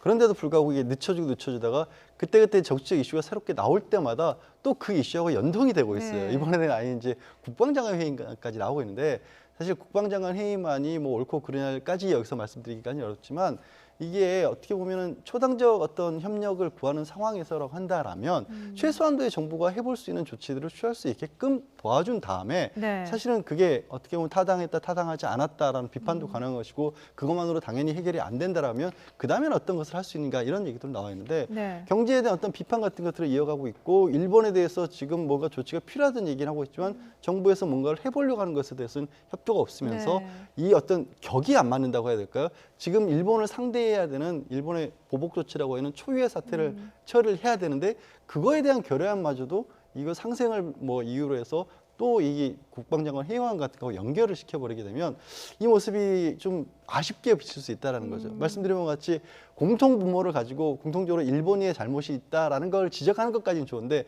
그래서 그거를 국회의 동의를 얻기 위해서는 또 국내의 정치 문제 또 보기에 따라서 굉장히 많은 시각을 가지고 있는 것 또 연동을 시킨다라는 부분들이 좀 오늘 회담에서의 아쉬운 점이라고 봐야겠습니다. 네, 국방장관 회의만은 지금 여당한테 건너간 이야기이긴 합니다만 이 부분에 대해서 이제 추경안 처리해달라는 요구에는 황교안 대표도 오늘 별다른 답을 하지 않았거든요. 일단은 이 얘기를 먼저 끄집어낸 것이 정동영 민주평화당 대표 아니겠습니까? 바른미래당의 오신환 원내대표 같은 경우도 결국은 협치의 가늠자를 확인할 수 있는 거는 정경두 장관에 대한 경질 여부라고 얘기를 하게 됩니다. 여기에 대해서 해임 건의안을 국회에 상정시키고 이것을 통과하게 만약 된다면 문재인 정부 입장에서는 굉장히 큰 부담이 될 수도 있거든요. 그렇다면은 지금 7말 8초의 이 대규모의 개각을 앞두고 있다는 얘기가 들리는데 정경두 장관에 대해서 여러 안보적인 문제 때문에 야당이 안 된다고 주장하게 됐을 경우에 문재인 대통령이 먼저 나서서 정경두 장관에 대한 경질 문제를 이야기할 수도 있는 측면이라고 봅니다. 그리고 실질적으로 해임 건의안에 대해서도 국회에 상정하고 난 뒤에 표결은 국회의원들, 헌법기구의 몫이기 때문에 이것을 추경 처리안과 맞바꾸는 문제가 아니라 지극히 당연히 국회에서 처리시킬 수 있는 절차상의 하나로 볼 수가 있는 측면입니다. 그러니까 야당 입장에서 바라보건대 정치적으로 대통령과 만나서 이야기하고 있는 게 지지자들 입장에서는 굉장히 정치적인 손해를 감수하고도 국익을 위해서 모든 것들을 도모한다고 얘기를 합니다. 그러니까 지금 현재 민주평화당의 정동영 대표가 얘기하고 있는 것도 한쪽에서 양보를 하면 여당에서도 양보할 필요가 있는 과정이기 때문에 이 해임 건의안 문제를 같이 얘기했고 국회에서 아마 슬기롭게 내일은 이 문제를 추경과 함께 처리할 수 있지 않을까 생각이 됩니다. 다만 이제 앞서도 이제 김병규 교수도 말씀하셨지만 이제 한일과 관련해서 안보와 관련된 얘기도 지금 이슈가 되고 있지 않습니까? 그리고 일본도 보복 조치의 어떤 이유를 들어서 처음에는 이제 강제징용과 관련된 얘기를 했다가 또 안보 문제까지도 얘기로 말을 바꾸고 있는 상황인데 사실 저는 정치권에서 다른 것도 아니고 안보와 관련된 부분들을 이 정도 사연을 가지고 국방장관을 흔드는 얘기가 계속해서 나온 게 과연 타당한가에 대해서는 또 다시 생각할 필요가 있다고 봐요. 이건 정치의 문제가 아니라 대통령이 국가 원수로서 안보를 책임지고 있는 총책임자로서 이런 정도 사안에 대해서 전례 없이 해임안이 나오는 거는 오히려 군의 사기를 굉장히 떨어뜨릴 수 있다는 판단을 할 수도 있거든요. 네, 정치권에서도 지금 계속 이어지고 있는 논쟁인데 추경안 처리가 급하니까 어떤 결론이 나올지 좀 지켜봐야 될 것 같습니다. 그리고 바른미래당 손학규 대표는 경제정책 전면 수정을 요구하고 나섰습니다. 들어보시죠. 송구스러운 말씀입니다만 경제에 관해서는 대통령께서 철학을 바꿔주시기를 간곡히 호소합니다. 경제는 시장에서 이루어지고 일자리는 기업이 만드는 것입니다. 예산으로 일자리를 만든다는 생각은 버려주십시오. 소득주도 성장은 폐기되어야 합니다. 시장 우선, 친기업 정책으로 철학. 네, 손학규 대표의 목소리로 들려드렸습니다만 황교안 대표도 강조했던 부분이고요. 정부도 이 부분에 대해서는 고민은 계속하고 있을까요? 네, 손학규 대표가 경기도지사이던 시절에 해외에 있는 유수히 많은 기업들을 유치하면서 경기도에 일자리를 창출시키는 데 기여했던 측면들이 있습니다. 그런 상황 속에서 소득주도 성장이 가지고 있는 문제를 좀 따갑게 지적했다고 볼 수가 있고요. 2020년 최저임금이 사실은 굉장히 소폭으로 상승하게 됐던 배경을 살펴보면 문재인 정부에서도 소득주도 성장에 대해서는 속도 조절이 필요하다는 데에는 인식을 같이 하는 것 같습니다. 여기에 따라서 지금 찾을 수 있는 여야 공통의 해법은 혁신 성장에 달려 있다고 볼 수 있는데요. 정동영 평화당 대표도 얘기를 했던 것처럼 대기업 중심의 여러 투자가 혁신 성장으로 이어지지 않고 있다고 얘기를 합니다. 손정일 일본 소프트뱅크 회장이 문재인 대통령을 만나서 대한민국의 미래 먹거리는 첫째도, 둘째도, 셋째도 AI라는 얘기를 하면서 지금 현재 일본에는 AI에 투자의 기업조차 찾기가 어렵다는 얘기를 합니다. 따라서 문재인 정부도 소득주도 성장과 혁신 성장, 공정 경제를 새로운 경제 성장의 3축으로 얘기했다면 그동안 도외시됐던 혁신 성장에 야당의 입장들을 충분히 받아들여서 어떻게 대한민국의 미래 먹거리를 창출할 수 있을지 이건 아마 이견이 없이 앞으로 같이 함께 풀어갈 수 있는 중요한 숙제가 되지 않을까 싶습니다. 네, 정치제도 개혁과 관련해서는 야3당 대표로부터 이야기가 계속해서 나와서요. 이어서 들어보도록 하겠습니다.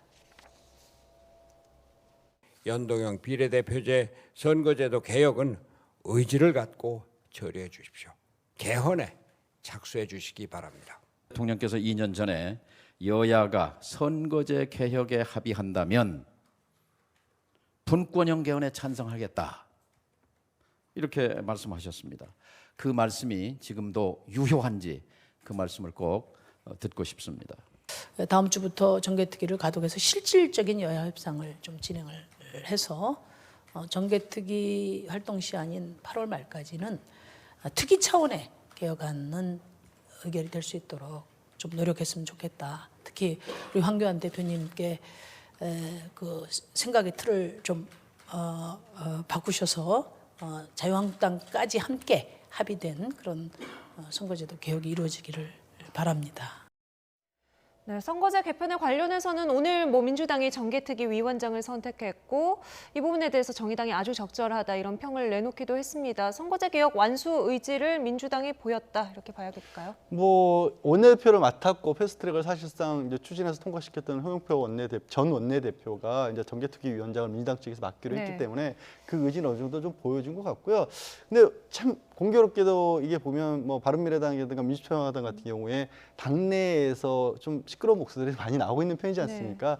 그 정의당 같은 경우는 선거제 얘기만 하셨지만 바른미래당과 민주평화당에서도 개헌 얘기까지 함께 꺼냈습니다. 뭔가 그러니까 당 차원에서의 그 좀 규모가 작은 정당으로서 큰 이슈를 가지고 나올 수 있는 것들을 꺼내서 대통령이 이 자리에서 목소리를 당대표로서 내는 게 어찌 보면은 각자의 당이 가지고 있는 내부 사정을 좀 잠재울 수 있는 방법이라는 생각까지도 좀 하신 게 아닌가 싶습니다. 그래서 선거제 개편과 관련해서는 많은 국민들이 찬성하는 부분도 있고 또 어렵사리 통과한 패스트트랙이기 때문에 민주당 여당에서는 지금 여당에서 같이 추진하고 있는 사법개혁과 관련된 문제도 거의 묶어져 있지 않습니까? 적극적으로 추진해 나가겠죠. 개헌 이야기가 나왔으니까 이거는 골든타임 지났다 이런 평가도 나오는데 논의가 지금이라도 시작될 수 있겠습니까? 한 번에 더 골든타임이 남았다고 한다면 내년 4월 총선 이후가 될 것 같습니다. 그러니까 총선이 지나고 새롭게 국회가 다시 구성되고 난 뒤에 문재인 대통령의 임기가 그러면 한 2년 정도가 채 안 남을 때가 될 겁니다.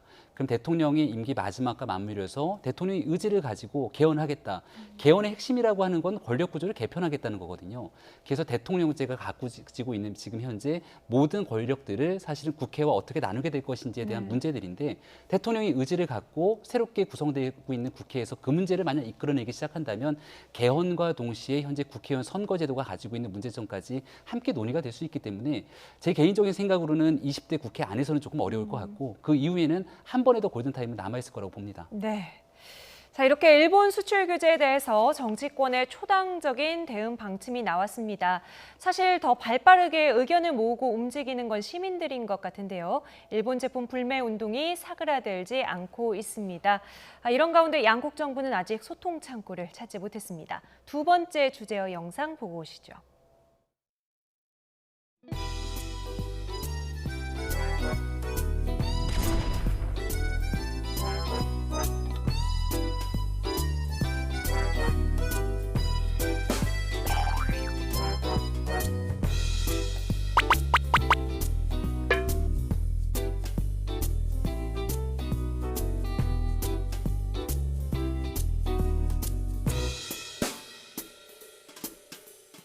韓国側からですね、仲裁に応じないとの回答があったという事実はありません。韓国政府は協定上定められた期限である7月18日深夜24時まででありますけれども、これまでに仲裁に応じる協定上の義務を負っているわけであります。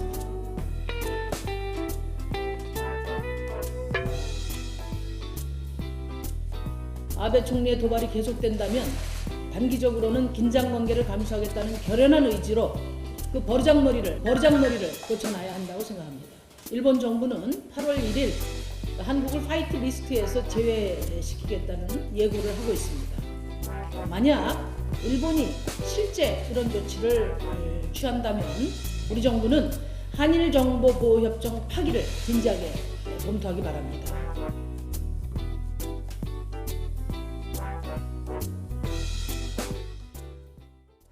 네, 오늘 종일 실시간 검색어에 노노재팬이라는 네. 이름이 올라오더라고요. 이름만 들어도 대충 어떤 사이트인지는 알겠습니다만 어떤 정보를 제공하는 곳인가요? 일단 일본 상품 불매 운동을 하기 위해서 사실 우리가 일본 상품인지 아닌지도 모르고 있는 것들이 굉장히 많지 않습니까? 네. 또 사이트 운영하시는 분이 단순하게 일본 상품을 불매하자, 거부하자라고 하는 게 아니라 그럼 대체 상품은 뭐가 이리지를 함께 소개하고 있답니다. 그러다 보니까 사람들이 그러면 나도 한번 봐야겠다라는 생각에서 네. 처음에 사이트 오픈해서 한 5천 명 가량 찾았던 게 오늘은 뭐 17만 명이 넘어섰고 네. 한때 사이트가 멈춰설 정도로까지 예. 폭발적으로 하고 있다라는데 저는 이 불매과 관련해서 한 네티즌이 올린 글이 화제가 되고 있는 글이 제목이 네. 이런 거였더라고요. 싸움은 국민들이 할 테니까 정부는 공식적으로 할 수 있는 모든 일을 해달라. 그러니까 정부에 부담을 주지 않겠지만 우리 국민으로서 할 수 있는 부분은 이런 부분을 하겠다라고 해서 많은 분들이 이 거기 운동에 대해서 좀 공감을 가지고 계신 것 같습니다. 네, 뭐 지금 이미 60개 넘는 상품들이 올라와 있다고 해요. 두 분도 오늘 보셨습니까?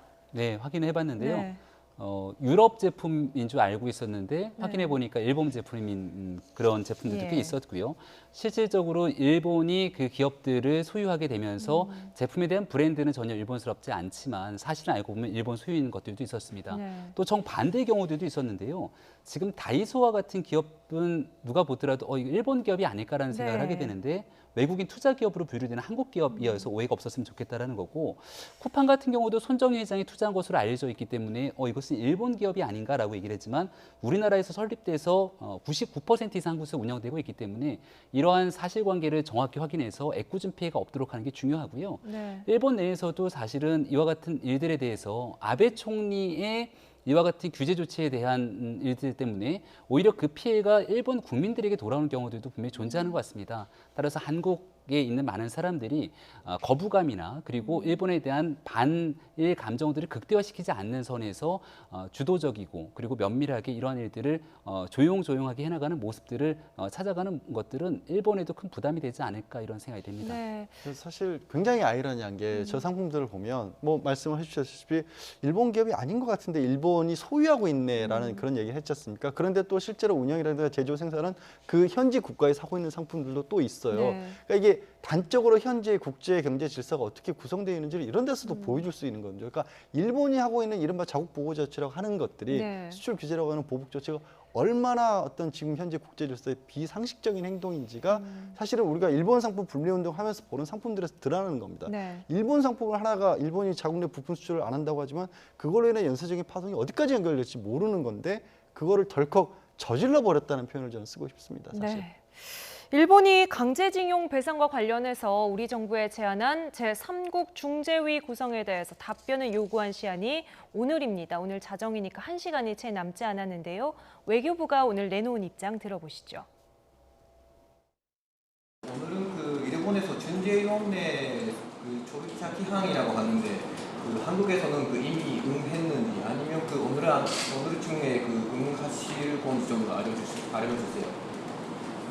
예, 오늘에 대해서 좀 말씀을 하셨는데 일본이 일방적으로 그리고 또 자의적으로 설정한 입장입니다. 구속될 필요가 있겠나 하는 생각입니다. 네, 이미 우리 정부가 여러 차례 받아들이지 않겠다는 입장 표명을 했는데 굳이 기다리겠다라고 말한 의도가 있을까요?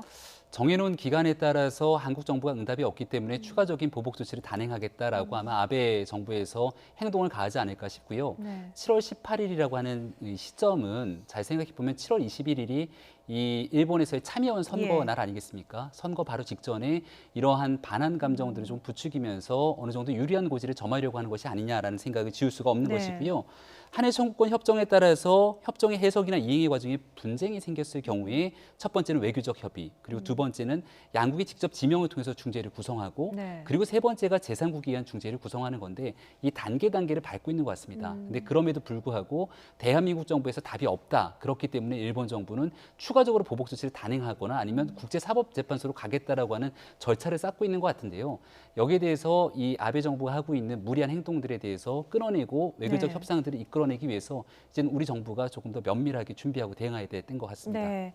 김명민 교수 말씀하신 것처럼 일본은 지난 1월부터 단계적으로 계속해서 우리나라에 요구를 해오고 있고 우리나라 이걸 거부하고 있는데 일본은 협정상 의무라고 말을 하거든요. 네. 어떻습니까? 그러니까 이게 어떻게 보면 일본은 이걸 마치 외교 활동인 것처럼 포장을 하고 있지만 우리 정부 입장에서는 이건 외교 활동이 될 수가 없는 거예요. 어떤 말씀이냐면 일본이 왜 이걸 주장하냐면 65년 한일 청구권 협정 안에 청구권 협정에 의해서 우리가 합의를 이뤄내는데 그거를 이행해 나가는 과정에서 분쟁이 생기면 그 분쟁을 이러이러한 절차에서 해결하겠다고 정해놓은 절차가 있는 겁니다. 그러니까 강제징용 피해자에 대한 손해배상이라든가 뭐 위안부 합의는 아예 얘기도 안 됐지만 그런 것들까지도 이 협정에서 마치 합의를 해놓은 사항인 것처럼 얘기를 하는 겁니다. 근데 지금 대법원 판결의 취지는 뭐냐면 이번에 강제징용 피해자의 정치적 피해배상, 손해배상을 하는 것은 일본이 어떤 개인의 정치적 피해까지 그 합의를 국가 간에 할 수 없었기 때문에 그 합의 안에 들어갈 수 있는 사항이 아니었다는 게 우리 대법원 판결의 취지잖아요. 근데 여기에 우리나라가 응하게 되면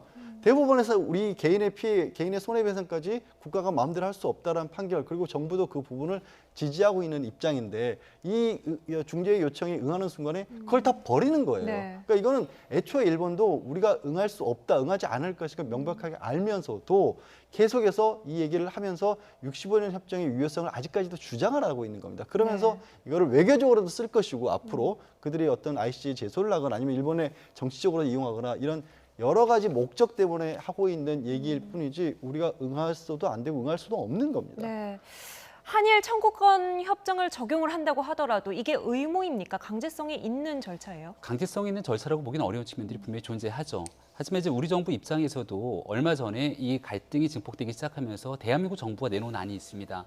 1+1 안이라고 하는 부분들은 대한민국 기업과 일본 기업이 기금을 조성해서 이 문제를 가지고 대법원의 판결에 대한 이 보상 여부를 정리하게 되는 건데 이것은 또 일본이 거부하지 않습니까? 그 과정에서 우리 정부가 또다시 내놓은 것은 1+1+에다가 대한민국 정부가 끼일 수 있는 플러스 알파에 대한 안을 내놓지만 여기에 대해서도 일본이 명확한 답변을 하고 있지 않는 상황입니다. 지금 현재로서는 일부에서 나오고 있는 얘기는 충분하게 외교적 해법으로 정리할 수 있는 기간에 대한 조치가 넘어섰고 그 과정에서 아베 총리와 대한민국 정부 간의 이 기싸움이 굉장히 극단화된 과정 속에서 결국은 해결의 골이 더 깊어지는 것 아니냐라는 얘기가 나오는데요. 언젠가는 문제를 풀어내기 위해서 결국은 외교로 해결할 수밖에 없는 상황이 오게 될 것입니다. 따라서 지금은 일본의 이러한 조치들에 대해서 대한민국이 단결된 힘을 바탕으로 모으는 건 굉장히 중요한 일이지만 강제징용 판결 문제에 대해서 과연 어떠한 해법을 바탕으로 이 문제를 해결할지에 대해서는 굉장히 지혜를 모을 수밖에 없는 상황이 문재인 정부에게 다가오지 않을까 생각이 됩니다. 네. 그렇다면 일본의 다음 시나리오는 뭐가 되겠습니까? 일단은 저 내용을 근거로 해서 말씀하신 것처럼 20일 날 참여원 선거에 당장은 이용을 할 것이고요. 그 다음에는 이제 본인들의 외교적 협의를 충분하게 시도를 했으나 대한민국이 거부했다라는 식의 여론전을 국제사회에서 펼치지 않을까 싶습니다. 왜냐하면 ICJ로 당장 가거나 WTO 같은 데 갔을 경우에 뭐 우리가 응대하고 안 응대하고를 떠나서 왜 이 문제가 다퉈지고 있는지를 낱낱이 좀 파헤칠 수밖에 없지 않습니까? 그러면 강제징용 피해에 관련된 얘기를 할 수밖에 없고 위안부 합의와 관련된 문제도 얘기가 끊어질 수밖에 없고 그게 국제사회에서 지금 시점에서 결코 유리하지 않을 수도 있다는 거예요. 그렇기 때문에 사실은 아베가 처음에는 얘기를 꺼냈을 때 아베 총리가 이게 강제징용과 관련된 문제 때문에 이런 일이 빚어진 것처럼 얘기를 했다가 갑자기 안보로 얘기를 바꿨다가 또 나중에는 일본 내 자국이 위협을 받고 있다는 식으로 계속해서 말을 바꾸는 이유가 이거를 어떻게든 자신들에게 유리한 걸 끌고 가면서도 또 불리한 부분들은 이게 감추려다 보니까 자꾸 모순된 부분들이 나오고 있거든요. 네. 저희 정부 입장에서는 이런 모순된 부분들을 지적을 해가면서 우리 정부가 이미 내놓았던 중재안 같은 있는 거거든요. 그러니까 우리 정부가 외교를 안 하겠다고 한 번은 단 한 번도 없었어요. 예. 다만 그 외교의 장을 어떤 틀을 가지고 갈 것이냐. 뭐 쉽게 말씀드려서 재판을 어느 법정에서 열 것이냐를 가지고 지금 미루고 있는 건데 도저히 우리가 받아들일 수 없는 재판정을 요구를 하는 거 아니겠습니까? 그걸 바깥에서 끌어내기 위해서라도 지금 일본 정부가 왜 이런 일을 하고 있는지도 우리도 면밀하게 국제적으로 지금 설명을 해야 될 필요가 있는 거죠. 네, 국제적인 여론전이 정말 이제부터 불꽃 튀지 않을까 싶은데요. 21일 참의원 선거가 있고 이후에는 어떤 외교적인 일정들이 있을까요? 오늘 정의용 안보실장이 여야 5당 대표에게 전체적인 상황을 보고를 했는데요. 네. 7월 30일 혹은 8월 1일에 일본은 대한민국을 화이트 국가에서 배제할 것으로 일단은 검토가 된다는 상황입니다. 예. 따라서 그 지점을 증언해서 사실은 한일 간의 경제적 갈등이 훨씬 더 증폭될 가능성을 배제할 수가 없는 상황인 것 같고요. 예. 23일 같은 경우는 WTO 일반 이사회에 해당 안건들이 이제 올라가게 되는 상황이 있는 것이고 지금 현재 앞으로 남아 있는 과정들을 바라보건대 일본 입장에서는 내년도가 이제 또 도쿄 올림픽을 치르게 되는 해 아니겠습니까? 네. 그 전까지는 아베 총리 입장에서도 이 대한민국과의 관계가 완전히 극단적으로 치닫게 되는 것은 바라지는 않을 겁니다. 네. 따라서 참의원 선거가 끝나고 났을 경우에는 대한민국에서 특사 파견을 비롯해서 일본과의 외교적 활동에 대한 노력들이 계속해서 이뤄질 가능성이 높게 되는데요. 아마 외교적 해법들을 풀어나가는 과정들이 참의원 선거 이후에는 본격적으로 시작되지 않을까라고 좀 전망을 해봅니다. 네. 김 교수님 말씀하신 것처럼 일본이 화이트리스트에서 한국을 제외하려는 움직임 아마 다음 주부터 본격화돼서 이달 말쯤에는 결론이 날 것으로 보입니다. 이에 대해서 오늘 정의당 심상정 대표가 강력한 맞대응을 주문하고 나섰는데요. 잠시 듣고 오시죠. 우리 정부는 한일 군사정보보호협정 파기를 진지하게 검토해야 한다고 생각합니다. 일본이 안보협력 국가에서 한국을 배제하는 것이기 때문에 한국과 안보협력을 하지 않겠다는 일본에 어떻게 군사정보를 제공할 수 있나 이런 반문을 하지 않을 수 없습니다. 네, 앞서 주제어 영상에서는 일본의 버르장머리를 고쳐내야 된다 이런 강력한 표현을 쓰기도 했습니다. 한일 군사정보보호협정 이게 지금 이 문제가 한일 갈등 국면에서 어떤 의미를 띠고 있는 겁니까? 사실 이게 어떤 비밀 정보를 주고받는다 이런 의미보다는 우리도 지금 동해안에서 우리 군사훈련을 하고 있고 또 일본도 그런 사실상 군사훈련을 갖고 행동들을 하거나 또 두 국가 간에 충돌하거나 이런 경우들도 있지 않습니까? 그리고 그것보다 중요한 것이 미국과의 관계에 있어서 네. 일단 동북아에서 한미일 3국이 어떻게 보면 삼각체제를 이루고 있는 게 이쪽 동북아 지역을 지키는 데서 굉장히 중요한 국제적인 질서를 가지고 있단 말이에요. 그런데 저는 심상정 대표가 굉장히 절묘한 어떻게 보면 지렛대가 될 수 있는 어떤 거를 좀 들고 나오셨다는 생각이 드는 게 이 일본 스스로가 이게 안보 문제 때문에 우리에게 보호 조치를 취한 거라는 주장을 했단 말이에요. 그러면 안보 때문에 우리 대한민국에 대해서 보복 조치를 취할 정도로 우리가 안보와 관련해서 벽을 쌓아야 되는 그런 상황인데 군사정보보호협정이라는 게 있다는 것 자체가 모순된 주장인 거거든요. 네.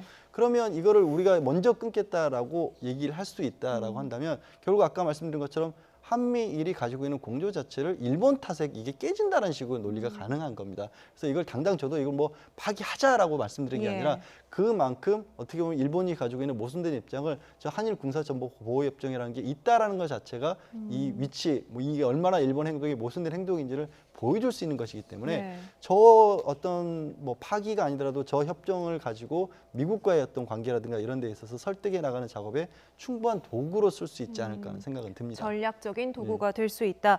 실제로 미국이 이걸 가지고 조금 더 적극적으로 좀 나올 수 있는 그런 여지가 있습니까? 미국 입장에서도요. 미국 하원에서는 한미일에 대한 협력에 대한 결의를 통과시키기도 합니다. 트럼프 대통령의 생각과 또 미국 정치인들의 생각은 좀 다를 수 있는 측면들이 있겠습니다만은 여전히 이 동북아 정세 속에서 한국과 그리고 미국, 일본이 가지고 있는 협력의 중요성의 가치는 이루 말할 수가 없는 측면이 있을 것이고 한국과 일본의 군사정보 보호협정이 맺게 된 것도 북한의 핵과 미사일에 대해서 상호 정보를 공유하자는 측면들이 있는 겁니다. 앞서 잘 설명을 해주셨지만 이 기간이 1년이거든요. 이 1년의 기간이 다 도래가 됐을 경우에 한국과 일본이 서로 거부를 하지 않기 때문에 자동 연장이 됩니다. 예. 근데 한쪽이 만약 파기에 대한 의사를 전달하게 되면은 1년이 지나고 난 뒤에 이 부분이 정리가 될 수 있는데 지금 일본이 대한민국을 화이트 국가에서 배제하겠다라고 하는 건 안보상으로 믿을 수 없는 국가라고 얘기를 하고 있는 거기 때문에 이게 다 맞물려 있다는 측면이고요. 하지만 이 정보보호협정이 깨지게 됐을 경우 가장 큰 피해가는 건 대한민국과 일본일 수도 있지만 미국일 수도 있습니다. 예. 그런 측면에서 중간에 한국과 미국의 일본의 갈등을 중재하기 위한 미국이 나서기 위한 하나의 방법의 카드로도 거론될 수 있지 않을까 생각이 되는 네. 지점입니다. 우리 정부가 안게 될 리스크 같은 건 없나요? 이런 측면에서는 사실 일본이 대한민국과의 관계 속에서 일본의 레이더나 위성이라든지 굉장히 기술적으로 우위에 있는 측면을 바탕으로 북한에 대한 정보들을 가지고 있는 측면들도 분명히 존재를 할 겁니다. 따라서 우리 정부 입장에서도 일본과의 관계 협력 또 미국과의 협력을 바탕으로 이 대한민국의 안보를 지키는 것은 굉장히 중요한 일일 수밖에 없기 때문에 이 모든 것들을 깨면서 동북아 질서를 위기 상황으로 끌고 가는 건 대한민국 국익에도 절대 바람직하지 않습니다.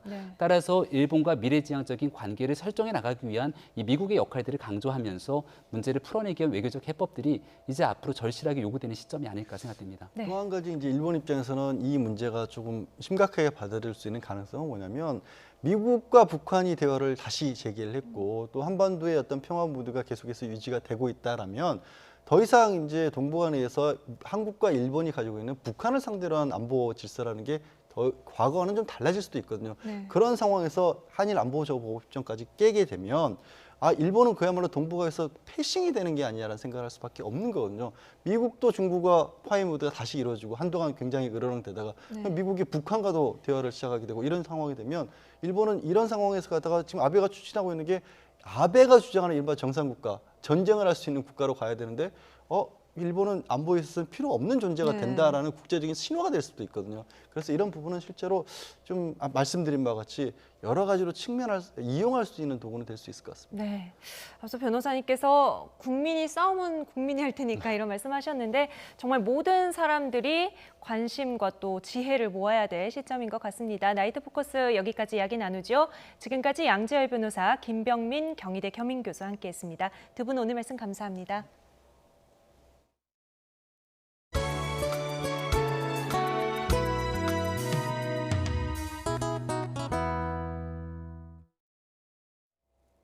(6월) 임시국회 회기안에 추가 경정 예산안을 처리할 수 있는 시간을 단 하루 남겨놓고 문재인 대통령과 여야 5당 대표가 오늘 만났습니다.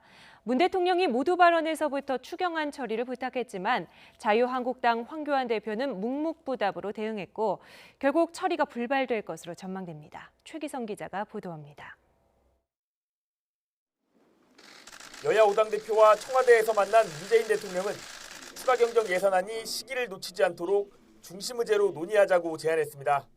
지금 경제가 엄중한데 엄중한 경제 대책으로서 가장 지금 시급한 것은 역시 추가 경정 예산을 좀 최대한 빠르게 그리고 원만하게 처리하는 것이라고 생각합니다.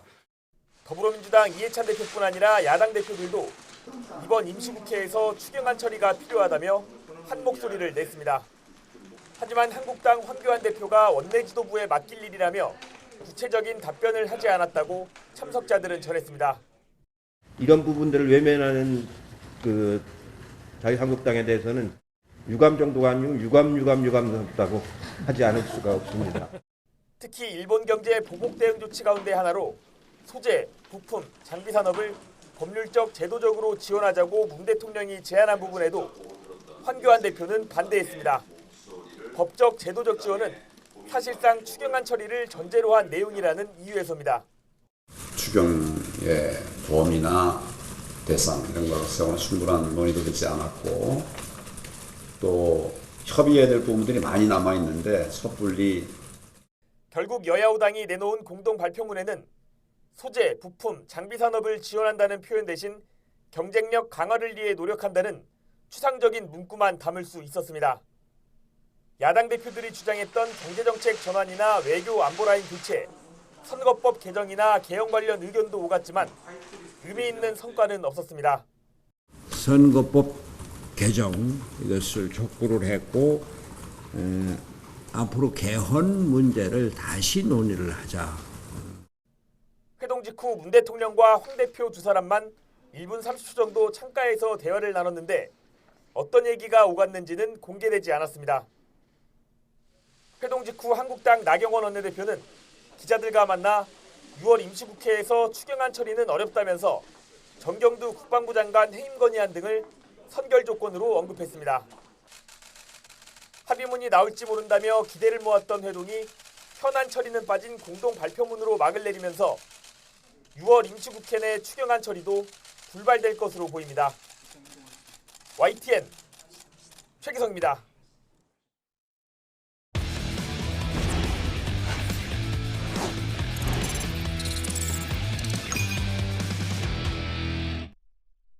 LG 내야수 오지환이 천당과 지옥을 오가는 오해를 맛봤습니다. 어이없는 실책으로 위기를 자초했지만 그림 같은 호수비 2개로 마음의 짐을 털어냈습니다. 프로야구 소식 허재원 기자가 보도합니다. 잘 던지던 LG 선발 차우찬이 유격수 오지환의 실책 이후 급격히 흔들리기 시작합니다. 최준호와 김강민에게 연달아 안타를 얻어맞고 실점을 허용합니다. 위기의 순간 꼬인 매듭을 푼 건 실책을 범한 오지환 자신이었습니다. 노수강의 안타성 타구를 그림 같은 다이빙 캐치로 잡아내며 추가 실점을 막아냈습니다. 이어 최정의 땅볼 타구를 글러브로 곧바로 토스하는 메이저리그급 수비로 병살타를 잡아내며 이닝을 마무리했습니다. 비디오 판독 끝에 병살타가 인정되자 LG 팬들은 오지환을 향해 아낌없는 박수를 보냈습니다. 병주고 약도 준 오지환의 활약을 앞세워 LG는 SK의 추격 의지를 꺾었습니다. 8회 대거 5점을 뽑아내며 사실상 승부를 갈라 선두 SK의 5연승 도전을 가로막았습니다. 올 시즌 어이없는 실책을 연발하고 있는 롯데 수비진이 어김없이 우스꽝스러운 장면을 연출합니다. 2루에는 악송구, 포수에게는 폭투를 던진 레일리가 주지 않아도 될 점수를 헌납하며 한 점 차로 바짝 추격당합니다. 하지만 불안한 수비에도 롯데는 기아 에이스 양현종에게 11개의 안타를 뽑아내는 등 모처럼 타선이 폭발하며 힘겹게 3연패에서 벗어났습니다. 막강한 마운드를 앞세운 키움은 삼성을 5연패로 밀어넣는 동시에 3연승을 달리며 전반기를 2위로 마무리했습니다. YTN 허재원입니다. 유럽 진출의 꿈을 이룬 축구대표팀 공격수 황의조 선수가 팀 합류를 위해서 출국했습니다. 프랑스 리그 첫 시즌 2자릿수 득점이 목표라고 밝힌 황의조는 더 높은 곳을 바라보고 있습니다. 김재형 기자입니다. 황의조는 보르도 구단의 프리시즌 경기가 열리는 미국 워싱턴으로 출국했습니다. 워싱턴에 도착하면 이적 절차의 최종 관문인 메디컬 테스트를 받고 계약서에 서명할 예정입니다. 따로 세우진 않았는데 그래도 적응을 빨리 해서 2자릿수 골을 기록했으면 좋겠고 골도 중요하지만 경기에 출전하고 또 적응을 빨리 하는 게 중요한 것 같아요. 황의조의 프랑스 진출은 지난해 아시안게임 금메달로 병역 특례를 받은 자카르타 세대 가운데 첫 번째 유럽 진출이라는 점에서 의미가 큽니다. 더구나 유럽에서 보기 힘든 아시아 출신 공격수라는 점도 특별함을 더합니다. 황의조는 프랑스를 발판으로 더 큰 무대로 올라서겠다는 각오입니다. 일단 더 높은 무대는 당연히 꿈꾸지만 그래도 제가 먼저 프랑스에서 제가 잘하고 먼저 인정받고 먼저 좋은 모습을 보여드리는 게 먼저인 것 같아요. 일단 현재 최대한 충실해서 리그에서부터 좋은 활약들을 많이 해야 될 것 같아요. 유럽 진출 첫 시즌 즉시 전력감으로 영입된 황의조는 현지 적응력을 빠르게 키워야 합니다. 무엇보다 프랑스 리그에 특히 많은 아프리카 출신 선수들에 대해서도 철저히 준비해야 합니다. 아프리카 선수들은 지금까지 황의조 선수가 상대했었던 수비수들보다는 힘과 높이 그리고 유연성, 스피드, 다리 길이 모든 면에서 또 한 차원 다른 수비수들이거든요. 이런 수비수들을 상대로 본인이 어떻게 슈팅 타이밍을 잡을 것인지 공간을 확보해야 될 것인지 여기에 대한 준비가 철저히 이루어져야 되겠죠. 거액을 제시했던 중동과 중국의 영입 제한을 뿌리치고 꿈을 선택한 만큼 황의조의 유럽 도전은 많은 팬의 지지와 응원을 끌어내고 있습니다. YTN 김지영입니다. 우리나라 축구대표팀의 2022년 카타르 월드컵 아시아 2차 예선 남북 대결 원정 경기가 북한 평양에서 정상적으로 치러질 전망입니다. 축구협회 관계자는 북한이 최근 자국팀의 홈 경기를 평양에서 정상적으로 운영하는 만큼 같이 H조에 편성된 우리 대표팀과 경기도 제대로 운영될 것으로 예상한다고 밝혔습니다. 아시아축구연맹 AFC 관계자도 현재로는 일정대로 진행될 것으로 알고 변동이 없을 것에 무게를 실었습니다.